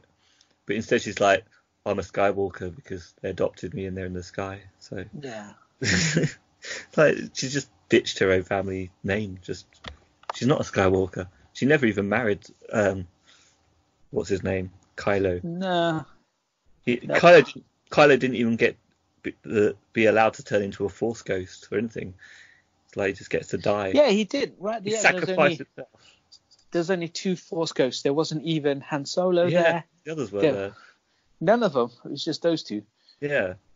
And it's the age in which she remembers them. So it seems like if you're a Force ghost, if you died, then you're at that age. So he's not a young Luke Skywalker. But I suppose if people would just watch these movies and they didn't watch the earlier ones, if you showed all the young ones as Force ghosts, the audience might have been confused, and Rey might have been confused as well. Like, wait, who are they?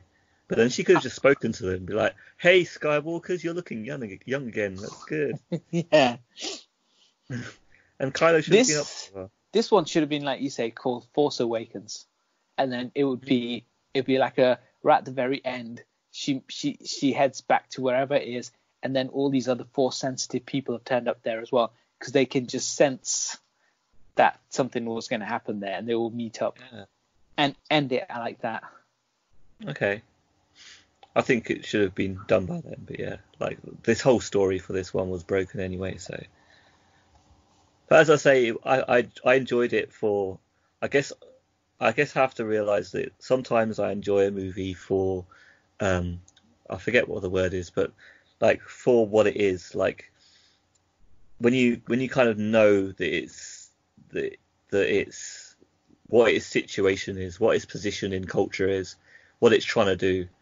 Like with Ghostbusters 2016, I enjoy it because it was like a reboot in an age where reboots were terrible, and it's kind of a parody of reboots. And then this one is almost like a parody.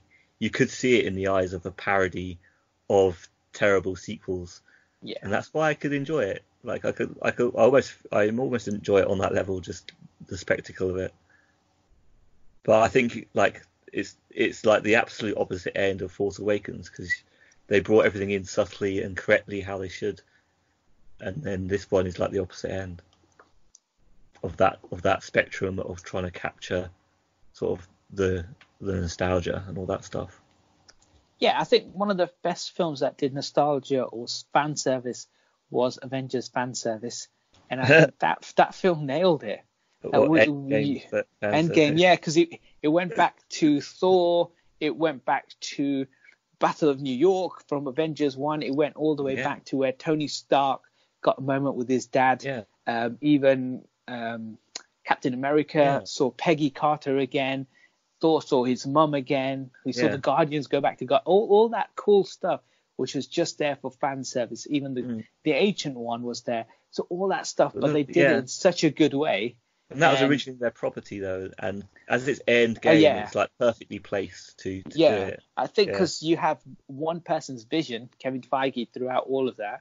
Even though different directors picked up the mantle at different times, it worked. I think there wasn't one person's vision over the whole overarching trilogy. If you compare it to Endgame, it's like Endgame had all the over 20 movies built up to that movie, but this one, like, it had 3 movies that were good, and then 3 movies that were mediocre, and then another 3 movies that were sort of slowly going off in the wrong direction. So you can't celebrate the end of the saga anyway by the time you get there, because you've kind of stepped all over it. I mean, if you count The Last Jedi as a half-good movie, which you do, I think, anyway. Yeah, I like Last Jedi. They certainly could have celebrated the whole trilogy better by doing something better.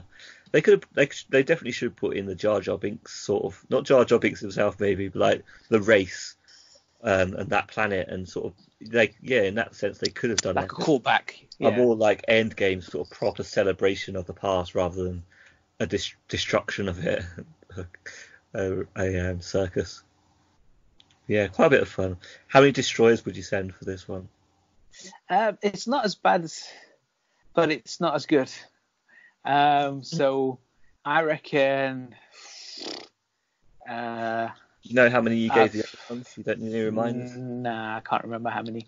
I'd say about 20 on this one. 20. So you sent. No. Let me think a bit more now. Thinking about it, it's got to be more than that.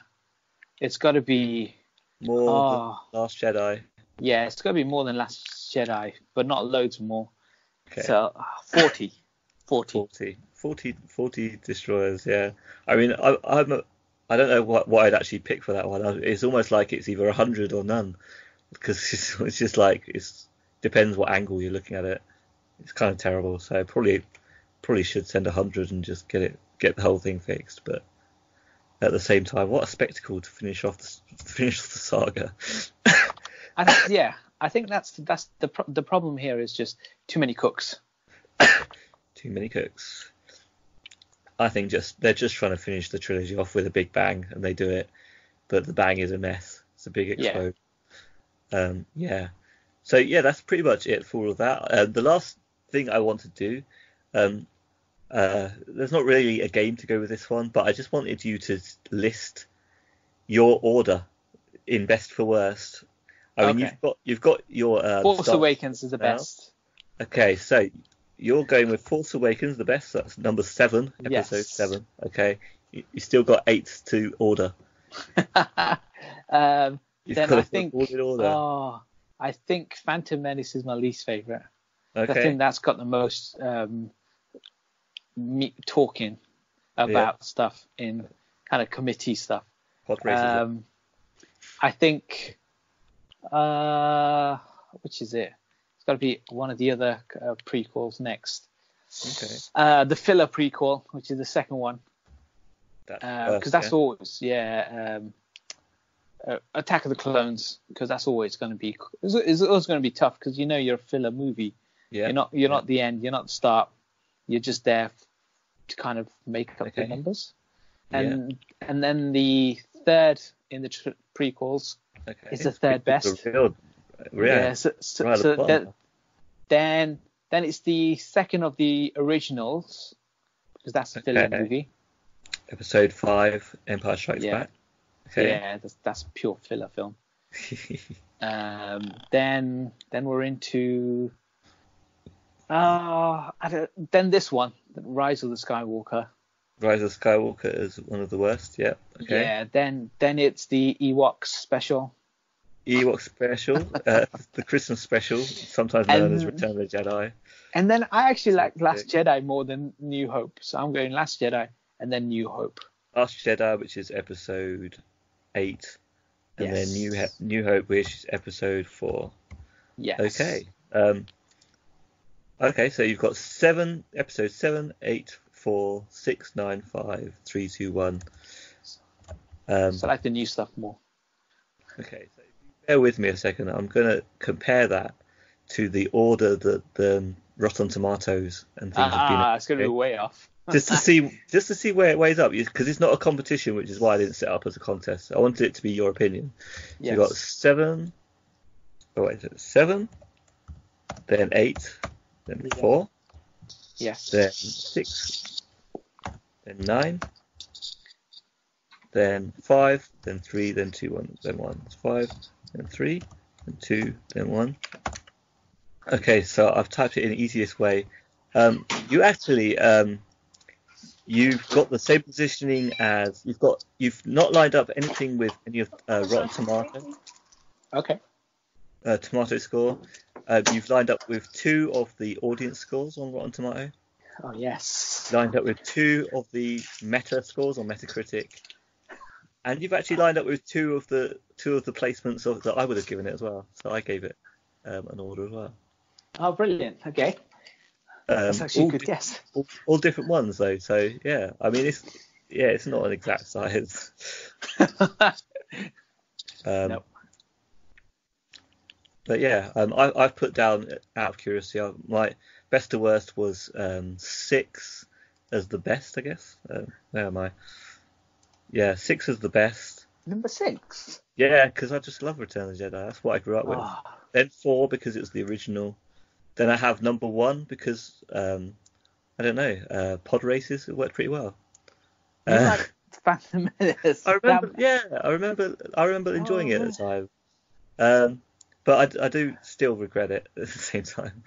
Then I put 7 Force Awakens because I thought that was quite well done. I liked Force Awakens, yeah. Then for some reason I've got 9. Wow, you actually like Skywalkers that much? Because it's terrible, but I enjoyed it. It was just a complete mess, enjoyable mess. Then I've got number 5, which is exactly the same position that you put in Empire Strikes Back, just because it sends me to sleep a bit. Then I've got 2 and 3 because I can barely remember those very, very, very much anymore. Yeah, they seem quite similar, don't they? And then right at the bottom I've got Last Jedi. Oh, that just annoyed me. So much annoyance in that movie. I didn't really find Last Jedi. I think I didn't dislike it as much as you do. No, I mean the audience scores gave it put 8 at the bottom as well. Rotten Tomatoes scores put it in the middle, sort of higher middle. And Metacritic score it actually second place. So yeah, that's where you got the same matchup on that one for Meta. So yeah, you did okay. Yeah, I won't go into the percentages with all that stuff. But yeah, thank you very much for talking about Star Wars. I guess one more thing to say is, what will they do with it next? Because they've already done a couple of filler movies, like in between. Yeah, I didn't like any of the filler movies. Will they continue the trilogies even more? I doubt they'll probably add any more episodes, but they could if they decide to sell out and go, let's do episode 10, 11, and 12 in the future. No, I think Rey, the whole with Kylo Ren dying, that's the Skywalker's lineage finished. Unless if he had a child somewhere, so there can't be any more Skywalkers. So that's got to be that's got to be all of it finished. I think what you can do loads of spin-off ideas. You could do loads of different characters. You could set it at different times. Maybe you could have Darth Vader focus film where he's you see things. Yeah, or like a really good horror film where you have the villain stuck in the same location as you are, and there's no way out, and you got to survive the night or the day. And of course, I love survival horror, like Crawl, right? So stuff like that. So maybe Darth Vader has crash landed on a planet, your planet, home planet, whatever it is, and you have to survive. Like John Carpenter's The Thing, and they got to survive the night. Yeah. Something like that, maybe go in a completely different direction. I think I'd like to see the opposite. I'd like to see Darth Vader stuck on a planet and the horrors against him. Like he is Darth Vader, and what's he scared of, though? That's it. What is he scared of? I mean, all that Jedi stuff can happen. Just fire, I guess. Just fire. Just the nightmares. Just the dark nightmares of. I mean, he's sat around and there's a campsite and there's a fire burning, and then he gets flashbacks to Obi-Wan Kenobi. Maybe that's the only. Natalie Portman will turn up though, like the horror, like, oh no, Natalie Portman's going to die all over again, and I've got to save her. No, stuff's happening. I think there's a lot of stuff they can still tap into, because there's loads of video games, loads of cartoon TV series, books, and also comic books. So there's loads of material out there. But what I'd be interested in seeing is, I don't know, I wouldn't say pick a new character completely. Because when they did the Han Solo thing was really bad. I didn't enjoy that, and that could be just because they fired two of my favorite directors. But it could just be they need to just come up with an idea, and maybe make it like Avengers style now. Just go away, do smaller stage films first, and then do a build-up. and then they all come together for something. And then they can create a whole new Star Wars. Yes, their own kind of Star Wars thing. Franchise, So maybe Finn goes off and Poe Dameron, and they start a thing together, and then they have their film spin-off, and maybe Rey does her own thing, and maybe Lando's film, or another character or something, and then they come back for something. They all have to come back together, and then yes, exactly. This is why Kevin Feige's taking over all of this, because he will do this. I think that's what you need. You need smaller scale films in different locations of Star Wars. Maybe take a break, maybe like a 5-year breather or something from Star Wars stuff, and then come back with smaller films leading into the event film. If they're going to do smaller films, then they don't need to take much of a break, but they do need to plan it. I think they should take a longer break, plan out the future, and then do, when I say smaller scale films, well, you can still have big epic things happening in those films, but they're small scale because they'll be maybe condensed to just that one planet. So you don't see loads of like planet hopping and stuff. You can have location variants in that planet. You could be in a planet that has 4 seasons, or different terrain or whatever, different enemy types. Or if every film sort of took place on a different planet, but then when they combine, it's when they finally go off-world. Yes, and then they could do something cool together. Yeah, and then go their separate ways again. And they could be like guardians themselves of the galaxy.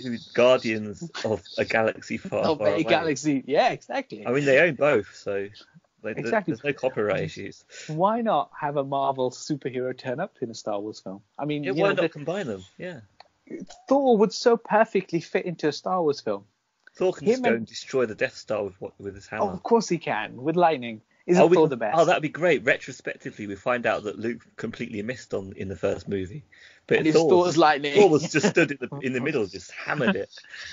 The whole time, yeah. They like destroying the old stories. I think you have to ignore these movies and you have to look forward to other things. Maybe some stuff you could set like they did with Rogue One, set in different time periods, but you can ignore most of that if you want to and just come up with a completely new idea that isn't Star Wars. I suppose you could say that the Rise of Skywalker would have been better if it wasn't on a 2-year schedule. Like they set up the schedule and it let themselves down. If they'd had another year to work on it, they might have actually fixed this movie. It might have actually had something going for it. Yeah. There might have been, yeah. Because they had to do 2-year Star Wars, 2-year Star Wars, because that's what the books say. That's what the money says. They have to do it. Yeah, exactly. It's what the accountant said. Like, why aren't we getting another billion or 10 billion in this year? I don't know. You've got to release your Star Wars. Exactly. Merch, everything that comes with it, the cartoons. Also, the whole Star Wars world as well, like in Disney, is huge. So that's a big money spender as well. So you can't not stick to that deadline. I think they could have though. They could have done it. They could have put it off 1 year. They would have got a lot more respect if they put it off a year and fixed it. They should have done. I think they should have taken the time and really nailed this final film. Yeah, and maybe try to get a plan. Yeah, exactly. Maybe taking another year out. Yeah, I think there's no harm in slowing things down. I mean, there is a series out at the moment as well, isn't there? Have you seen it at all? Yes. The Mandalorian? No. I haven't seen it either. We don't have really Disney popular. streaming's not come to the UK yet. No. I guess there's ways you can see it, but yeah. I know. But so during my 7-day trial period, I was watching more of the docs. I didn't get a chance to watch the Mandalorian. Because I think what they did, which was quite clever, is they released the episodes one at a time, as in one a week, which I think is much better than the whole the Netflix model of releasing everything in one go, which I love because it does make things easier. But you binge watch it too quickly, and then it kind of ruins the whole experience of the thing for you, because then you're like, oh, when's the next one? When's the next one? Well, exactly. You've watched all of them. You want to be excited week to week. You don't want to just do it all and then that's it done. Yeah. Yeah, but and it gives you something to look forward to. Yeah, Jon Favreau did some of that. I think Kevin Feige maybe helped.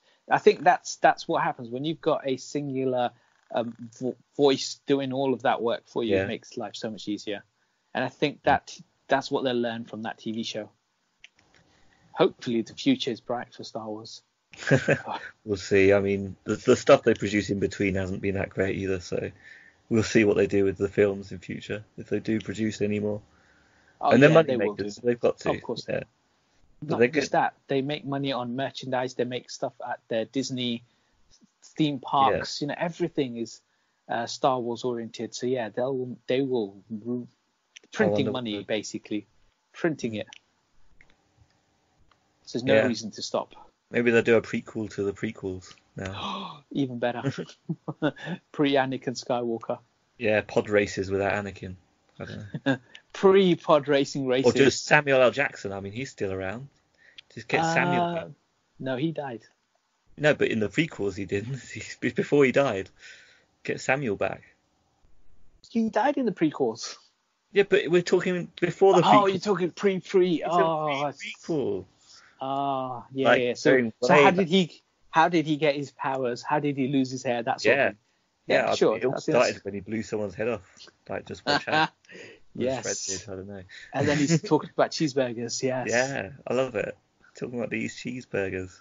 Maybe get someone like Quentin Tarantino to do one of your films. Why not? See if he'd be interested. I think he'd love to do that, and I think he'd make a good movie. It might not fit with everything else that it would be a good movie. It won't be family oriented. It won't be stuff that will sell merch, because that's not his intention. They're not going to do that then. He uses the N word and the MF word too much, so it wouldn't work. I think, can you imagine Ray saying those kind of things? I can. Exactly. She's a potty mouth girl. She's dirty. They just that's why the whole series didn't work, because they cleaned her up too much. Massive. Yes. She's got a dirty mouth on her. Okay, so that was Star Wars Skywalker saga episodes, our memories of them all, where we stood on it all. On to segments, if we've got time today. We got the time today. Have you watched any South Park lately? I have, but it was so long ago I forgot what it was. Excellent. Do you want to talk about it this week, or is it too late then? I won't remember. You want to look it up? No. Okay. So what else have you been up to recently? So I finally got around to watching Child's Play. Okay, the new one. The new one, the new reboot. Very disappointed. Okay. I think it's a good idea. I think they took it in a different direction, which was good. Exactly. Yeah. But they'd made two really good straight to DVD films, so they didn't really need to make this one at all. It was. Okay. It wasn't. I don't know. The whole AI thing. It was different. Yeah, exactly. It was very. It was almost like they had cleaned him up again. They started from scratch because they come up with this idea where. So for anyone who doesn't know the story's it's AI this time. Yeah, rather than possession, it's AI. Yeah. And he just seems like a disgruntled employee who just programmed him. Yeah. And that's it. And then he just turns up at the kid's house because his mum, again, a terrible parent, who's all about. There's a faulty machine, so she brings it home. Yeah, exactly. Can I take this home? Yeah, sure you can. It's a terrible toy. It doesn't. The reason why they're returning it, and then it's almost like, oh yeah, he's from scratch. They're teaching him what is right, what is wrong, and don't kill the cat. Even though I said I don't like the cat or stuff like that. It just, it wasn't scary. It wasn't going for a funny element or anything. Yeah, it wasn't that good. Yeah, I thought it was funny in places. This is for Tupac. That line. That's it. Yeah. And yeah, that was it. It wasn't that good. The ending is fine. He gets put back into the box. Someone else will find him. Okay. that was it. Yeah, because they had made these sequels straight to DVD. I think it's The Cult of Chucky. Oh, yeah. Yeah, I haven't seen that. And there was The Curse of Chucky. And they're both really, really good straight to DVD. Toy Story, Chucky film, which were really good. And it's my type of film. So and it's horror.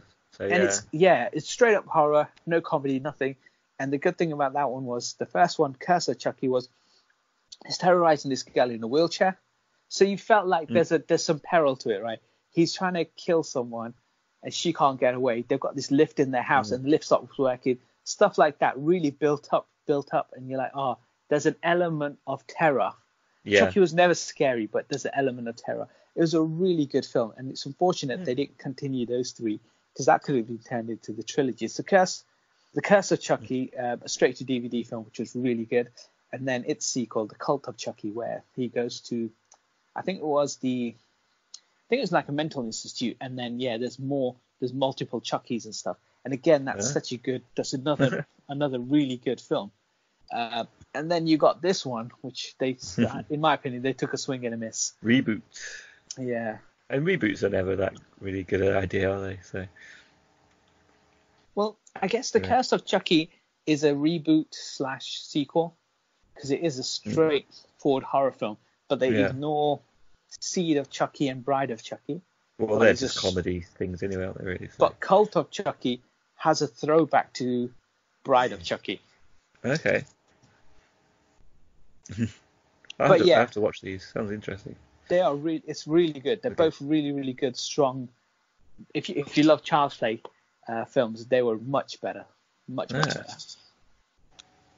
Okay. I also watched a film which you shouldn't really talk about because it's so bad, called Prodigy, which is on Netflix right now. It came out about a year ago. It's the first kind of horror film of last year, about this kid who gets possessed by someone. It's just a terribly boring film. Watch that. Okay. It's another rubbish horror film. But it's on Netflix. Just avoid completely. Okay. And I finished watching season 2 of You. Have you seen You or heard of You? I haven't. I mean, you might have mentioned it. So I never saw season 1. I watched season 2, episode 1, and they did a recap. And I was like, okay, I'm up to speed. I know what's going on. And then I just watched season 2. It's about this guy who obsesses over a woman, and then he finally, he does his thing, and then they both fall for each other. But he's secretly been manipulating her the whole time for them to fall in love with him. He's found out everything about them. He's checked them out on social media. Okay. He knows the things they like, dislike, and so they think, oh, instantly, this guy really, he knows all this stuff, and he's really into all the things I am. Yeah. But it's because he's been playing the system. And then by the end of it, there's a couple of he's a terrible person, but he's a stalker. As people who die. That's what his people hands. could do these days, and that's what they would, some people would do that, which is scary. But people that don't want to live on the whim of the universe, which I guess is a lot of people, could be this person. Yeah, and because there's so much information readily available about people on the internet. Yeah, and that's the kind of things he exploits. And kind of scary how normal it probably is to some people. Yeah. I don't know. Maybe people are still living on the whims. Yeah. It's a good kind of, it's an interesting TV show, but he's a terrible person. Yeah. And you there's so many times where he could have died, or I'm so close to thinking this is his moment to die, and yet he doesn't die and stuff. Because obviously they got to prolong it for the next season. So you're just rooting for him to die rather than anything else. I am. Yeah. I was rooting for him to die all the time. Well, it sounds like it. I mean, it doesn't sound like he's not a nice person that you would. No, there's no elements of him that I thought, oh my god, that is so cool. I think he's misunderstood. He's not misunderstood. No. He is understood all right. So, but yeah, it's an interesting TV show. Like I didn't watch season 1. I knew very little about it, but people kept talking about how good or how they found it fascinating. So I watched it. And I like season 2. It's quite good. He's just a terrible person, but there's people out there saying they love him and he's so good and stuff. Do you connect to any of the characters then? Do you connect to the? There's this 15-year-old kid or 16-year-old little girl who's who lives in the same apartment building as him, and I relate to her more than I relate to any of the other human beings. That makes sense. The thing. And I think it's this guy, and it's the main female lead in this one that he's yawning after. Her brother, I like. Okay. I was like, I could be him. Other than that, no. The rest of Well, there them you are go. just It sounds like they have got people in there to connect to, so yes, they otherwise you are. wouldn't be watching it. Like, No, I wouldn't have stuck through it. No, definitely not stuck through that long. But it was fascinating because there was just talk on the internet about this whole killer reveal at the end of the season and how it's there's this kind of real twist and stuff. And you're watching it and you can almost make out what was going to happen. yeah, But it's still a good watch. And they've left it open for the next season by kind of introducing something else, another element that will happen in the future. So he's not dead yet, because spoiler alert, because there's the third season. It's worth watching if you like that kind of stuff. Okay. I finished watching Fleabag as well. I did say Right. to you previously that I'll try not to watch it because there's only 6 episodes. And You couldn't resist. I couldn't. I blame Barack. Barack messaged to say it's one of his favorite TV shows of last year. Yeah, he texted you. He did. He texted me personally, and then initially I said to him, Barack, not now, man. but I watched the first one, and then and then when me, Barack, and Michelle were having dinner one day, I told him, "You're right. This show's wicked. I couldn't stop watching it. It's really good. It's the first episode of season 2 is just her family. They're having dinner, and it's just set around like a restaurant." And it's so good though for such but it's a self-contained episode, very small, but they kind of fill in all the bits from the last season and they still push the story forward and do such a good job with it all the way through. It's really good. It's a great show. I finished Last of Us. I did it. Ah, you finished Last of Us. Well done. I did it. Was it any good? Yeah. Was it? It's one of those games where I think for PlayStation 3, I mean, graphics and stuff must have been amazing. Yeah. Storytelling is what people keep telling me about. Is how good the story is. The story. Yeah, it was the height of PlayStation 3 in graphics wise and also story wise because it was really pushing what you could do. Yeah. Yeah. But now with the PlayStation 4, it looks fine. It looks all right. There's so many. It's a linear way of going through things. It's only one way in and one, but there's loads of doors and stuff. So you explore parts of the game, and there's nothing there. There's this huge parts of it that's just empty. There's no point going down that. Yeah, and the stealth bit, I tried a few bits, and I tried to kill everyone stealthily, and it's just as fun as kind of shooting them in the head. So there's not really much more to it. It's fine. The problem with the stealth stuff is whenever you make a mistake and you shoot someone in the head, then whatever's there hunts you down. Yeah. But there's so many places where you can kind of duck out the way and hide. It's built, the whole environment's built in that manner for you to be able to cover, duck out the way, cover. That's good. So it's fine. Yeah. I think where it gets good is you get a horse for a little while, which is quite cool, but not for long. Horses in games. But not for long, and you can't go anywhere with the horse. You're going down that one path. You swap between the main character and the female character for a little while. That's cool. And she ends up going to this snowy location. Okay. And then you go back and you turn back to becoming the main person again. There's a point where you lose all your weapons and you've only got your knife, and the person who's trying to hunt you down's got a gun.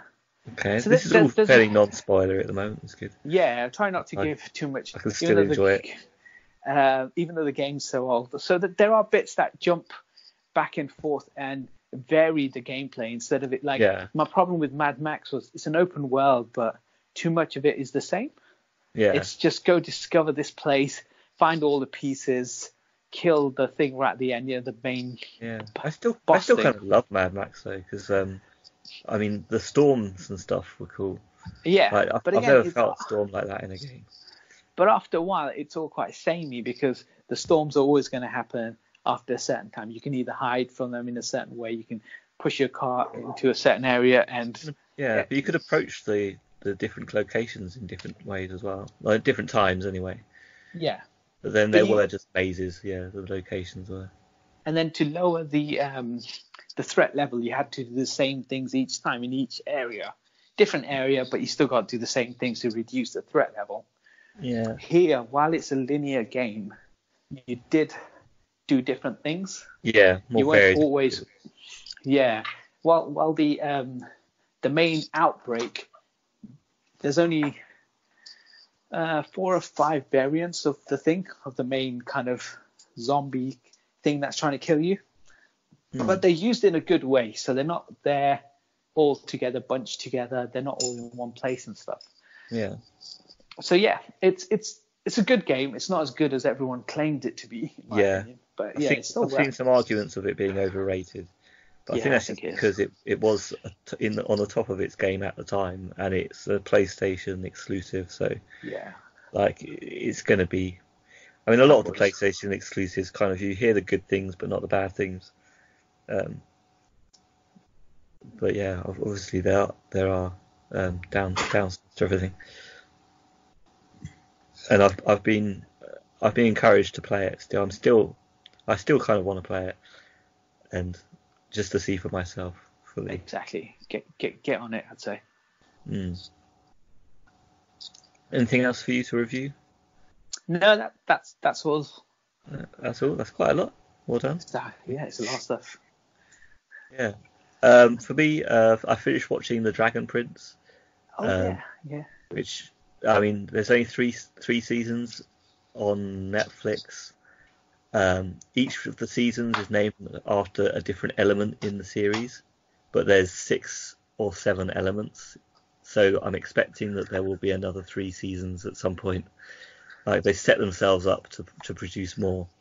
It did eventually have an ending of sorts, like what you expected as an ending, but it obviously left it open for the future. The villain is still sort of around. Yeah.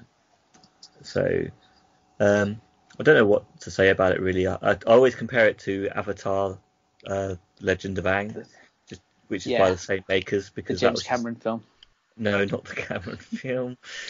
But the animated series is just really good, and you can see that on Netflix as well. I think they have it. That's three seasons, 3 chapters, and in that world there's 4 elements, and they've named each of the chapters after one of those elements. Oh, Earth, Wind, Fire.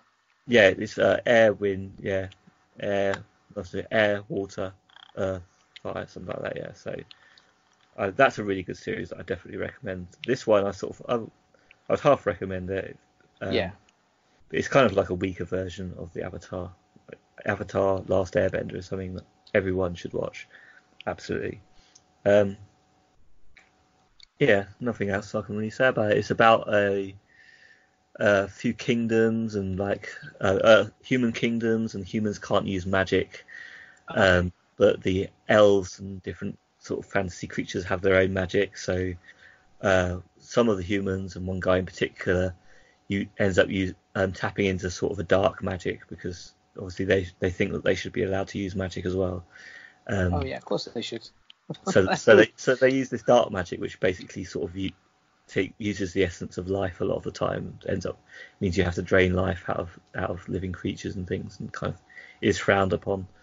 But then the actual story is about they kill a guardian dragon and steal an egg.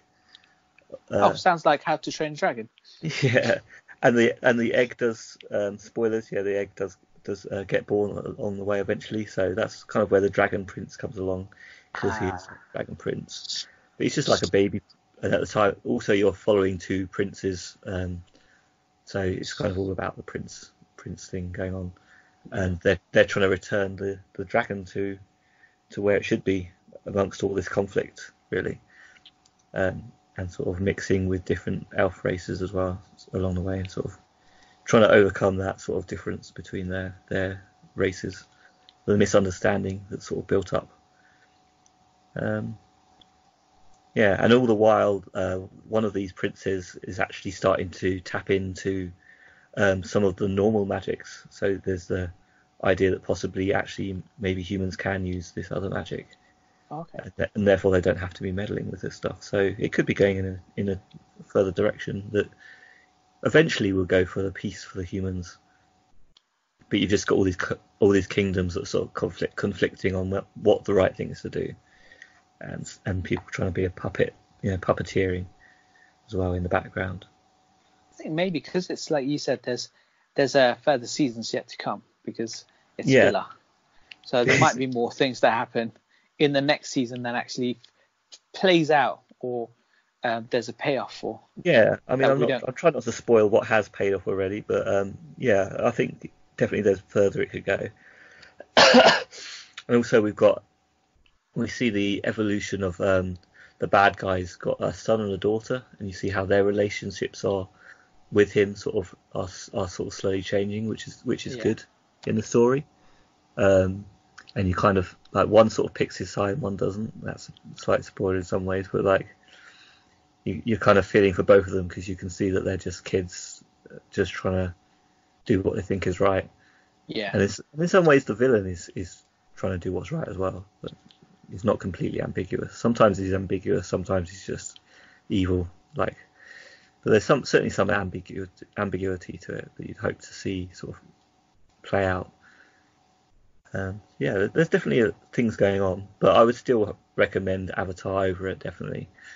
Same company, same animations, but just the fact that they're reusing the whole elements idea, but like the elements in Avatar it works in a whole completely different world building way, which is the whole world building of it, the whole of that series is brilliant. So I totally recommend Avatar, The Last Airbender, not the movie, not the James Cameron movie. Or the M. Night Shyamalan movie. Or Last the movie. Airbender. Or the Last Airbender movie. Do not watch that. It's a travesty. That's a terrible film. Terrible. Yeah, absolutely ruins it. So I wouldn't watch that. The other thing I've watched was Jojo Rabbit, which is you saw it now, finally. Yeah, I watched it. Have you seen it? No, I haven't yet, no. Okay, so we're not saving it for a discussion yet then? So no, just tell us about it. Yeah, mini review, Jojo Rabbit. Yeah, I mean, I saw the trailers. I thought it looked quite funny.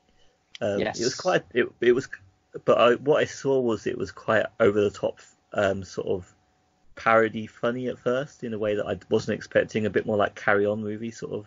Okay.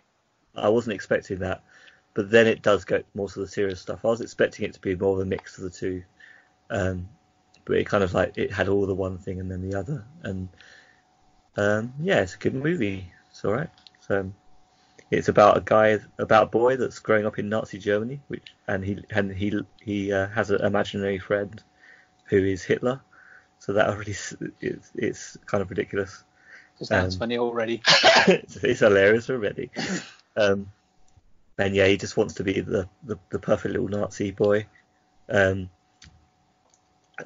then he's sort of brought up to believe these crazy stories about Jews and how they're magical creatures and stuff, Brilliant. And then he's got sounds really good. That assumption starts to get challenged at one point, and it gets a bit more serious. So yeah, it's a nice little movie. Definitely, I give that 3 or 4 stars. Best comedy of last year. To watch. Last year or this year, I don't know. No, last year, because remember you had the Monkeys last week. And you gave the awards away. Would this have beaten anyone to the best movie of the year, best comedy of the year? What did I give it to before? I forgot. I think Pokemon. This is definitely more nuanced, more worth to watch in that way. But yeah, actually the comedy is really great in this as well. Some moments are just like, that's terrible and brilliant. So yeah, I would probably give it the top spot. Yeah. Perfect. Anything else? No, that's all. Video games I've played. I finally tried the Crash Bandicoot Insane trilogy. So now I've played the remaster of Spyro. I've played the remaster of the karting, Crash Bandicoot karting, and now I've finally played Crash Bandicoot sort of remaster. And yeah, I think that was the first one that was made that sort of inspired the other two to be made, I think. And I think they made the right choice in the first place with that one. And the other ones are kind of just like making money off that idea. It's like, oh yeah, we can make money by remaking this stuff. And I think they're not as good. But this one is actually really good for remaking. I found it too hard still, and I'm not motivated enough to like keep plowing through the game. But like, if you were motivated enough to take on the challenge, I think it's a great great remaster, yeah, of the first 3 games. Worth a play. The other game I played, I finally dived into, is a game called Peach Beach Splash. Have you heard of this one at all? No. Okay, so this one is another sort of ecchi sort of anime sort of weirdness game, and it looked kind of plasticky and kind of not worth playing to me from the outside. But I finally tried it, and it is quite well made, and it's like very deliberately fan service sort of joke parody stuff, and it's actually quite good. Yeah, it's called Senran Kagura Peach Beach Splash. And I first started with Senran Kagura is I played a game called Senran Kagura Estival Versus, which is like a bash. It's just like a beat 'em up, lots of mass enemies that you're beating up, but you can tear their clothes. It's kind of like, that's kind of the joke of it, and the lewdness side of it. But I didn't enjoy it at all because it just kept on skipping between different parties and characters, and I couldn't really get a feel for it. I didn't, so I just sort of, well, this is a rubbish game. But what I've discovered now is that actually Senran Kagura started on the DS as a game, and it's quite a established series. So if I had played the earlier ones and then gone into Estival Versus, then I guess that's where the enjoyment would have come, because you would have really known the characters.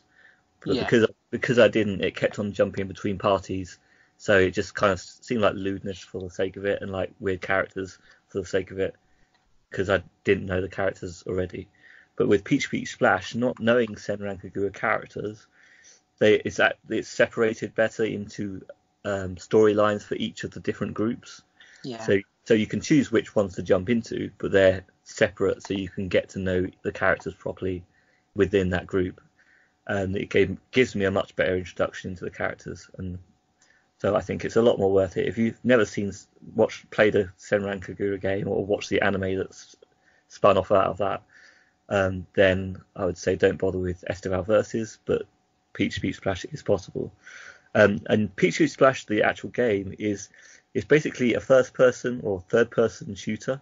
It's like a bit like a COD game, where you are in arenas, but the setting is that it's in like a water park, different water parks, and rather than using real weapons, you're using water guns. You've got loads but all the water guns are very much like real sort of weapons. So you've got like the Gatling water gun, you've got like a missile water gun, and it's quite entertaining, all the different guns that you would have in that respect, and the fact you just have these little arenas. I haven't tried the multiplayer yet, but I've heard good things about it. And the story and the lewdness stuff is all quite funny and enjoyable, and like the characters and stuff as well. And there's one overly silly lewd thing is that if you've taken out a character, you can then if you've got a small window of time, you can go and sort of finish them off rather than letting the team revive them.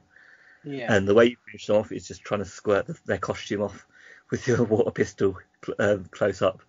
There's no actual nudity, so it's not like it's still teen rated. There's nothing like too bad, but it's all that sort of weird comedy stuff that it's quite entertaining. I find it funny anyway. I don't know what you think of that sort of things. I don't think I've played games like that, so I think any game can be good.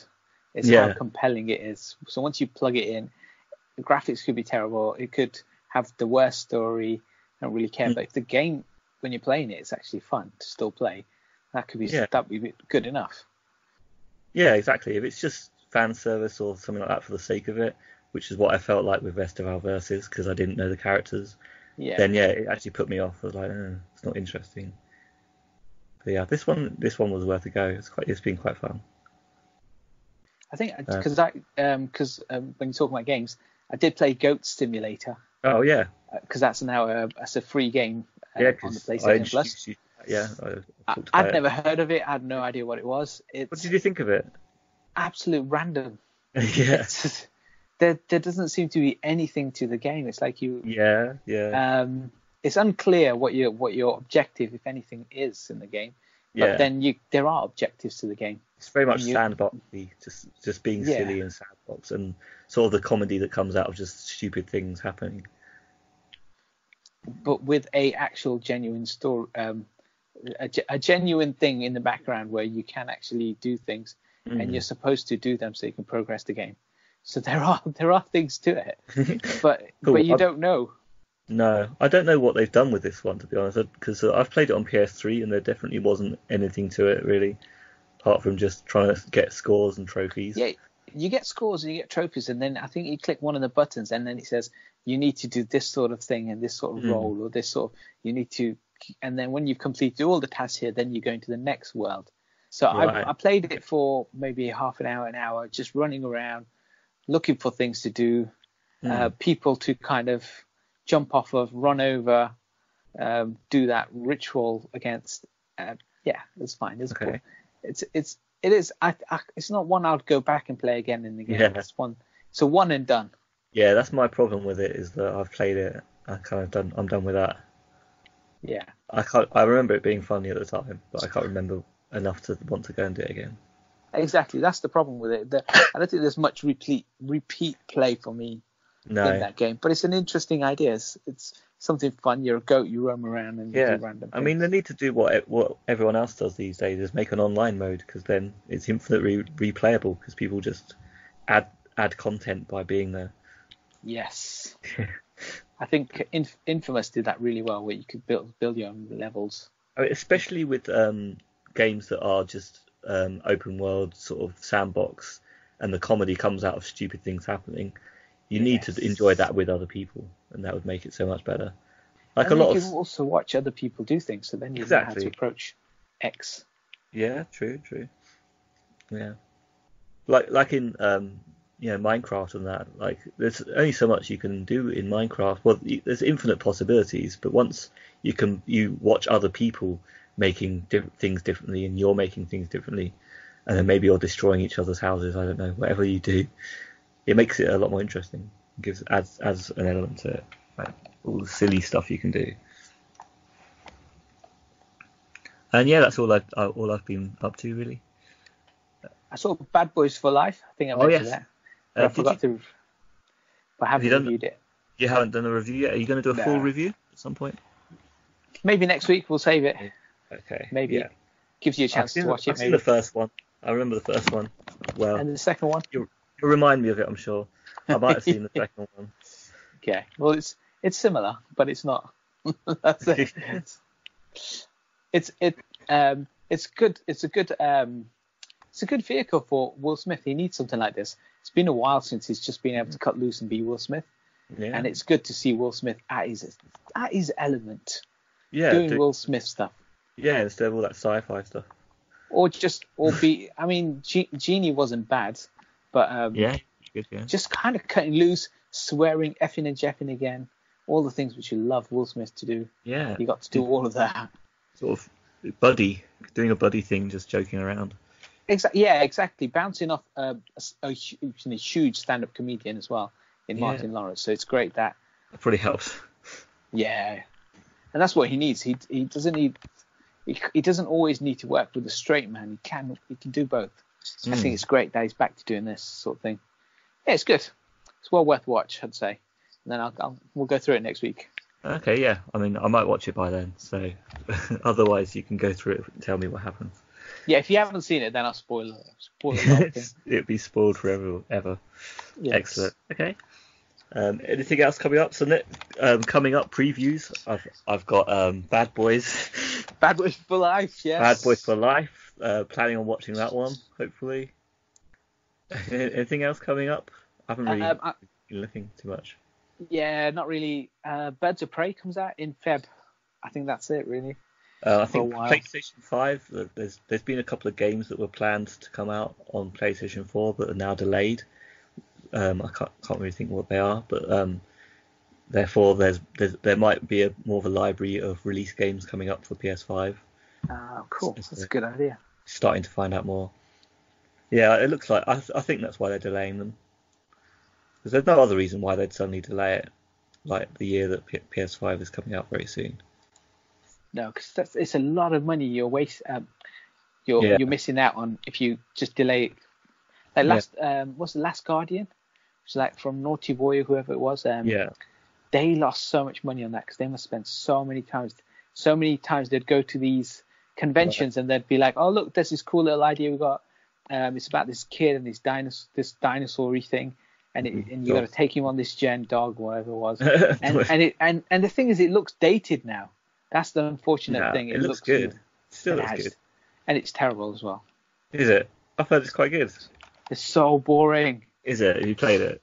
Yes. It's just like you can't kill the thing because it's your friend, and you're just doing puzzles. You're just doing puzzles. Yeah, that's all it is. Boring. I mean, I think the good side of it that I've heard of it is that connection with the creature. But I guess if it's just boring puzzles and you're not into it, then you're never gonna build up that relationship. No, you don't care about it. No, not at all. That's a shame. That must be why you don't like The Last of Us as well. You just don't like helping characters out. Exactly. Just kill that little girl. Like, I tried so many times that she's so die. useless on her own. Just exactly. Just get rid of the baggage and let me survive. I know they won't let me kill her. Let me get that horse and go free roaming. Like, kill the girl. So how can they contact us? Last of Us, Last Guardian. I don't know what. Something. Description. Yes. Yeah. Description below. Yeah. Description Email, below. Twitter, or listen Facebook. to my We're not got Facebook. And subscribe. Tell a friend. Yes, please. Listen. Leave a comment. 5-star comments. Tell us how bad we are. If everyone that listens tells just one person else to listen, then we'll have still one listener. We'll have a million. We're that short of a million. If one person just tells another person, we'll be so close to a million. Yeah, so that much closer, like 100% closer. Yeah. So as always, thanks for listening. And contact us in the description below. Tell us what you think about the new Star Wars and the Star Wars episodes. The Skywalker trilogy. The 12. 9. Skywalker 9. 12 predictions, yeah. Yeah. Right, until next week. Bye. Bye.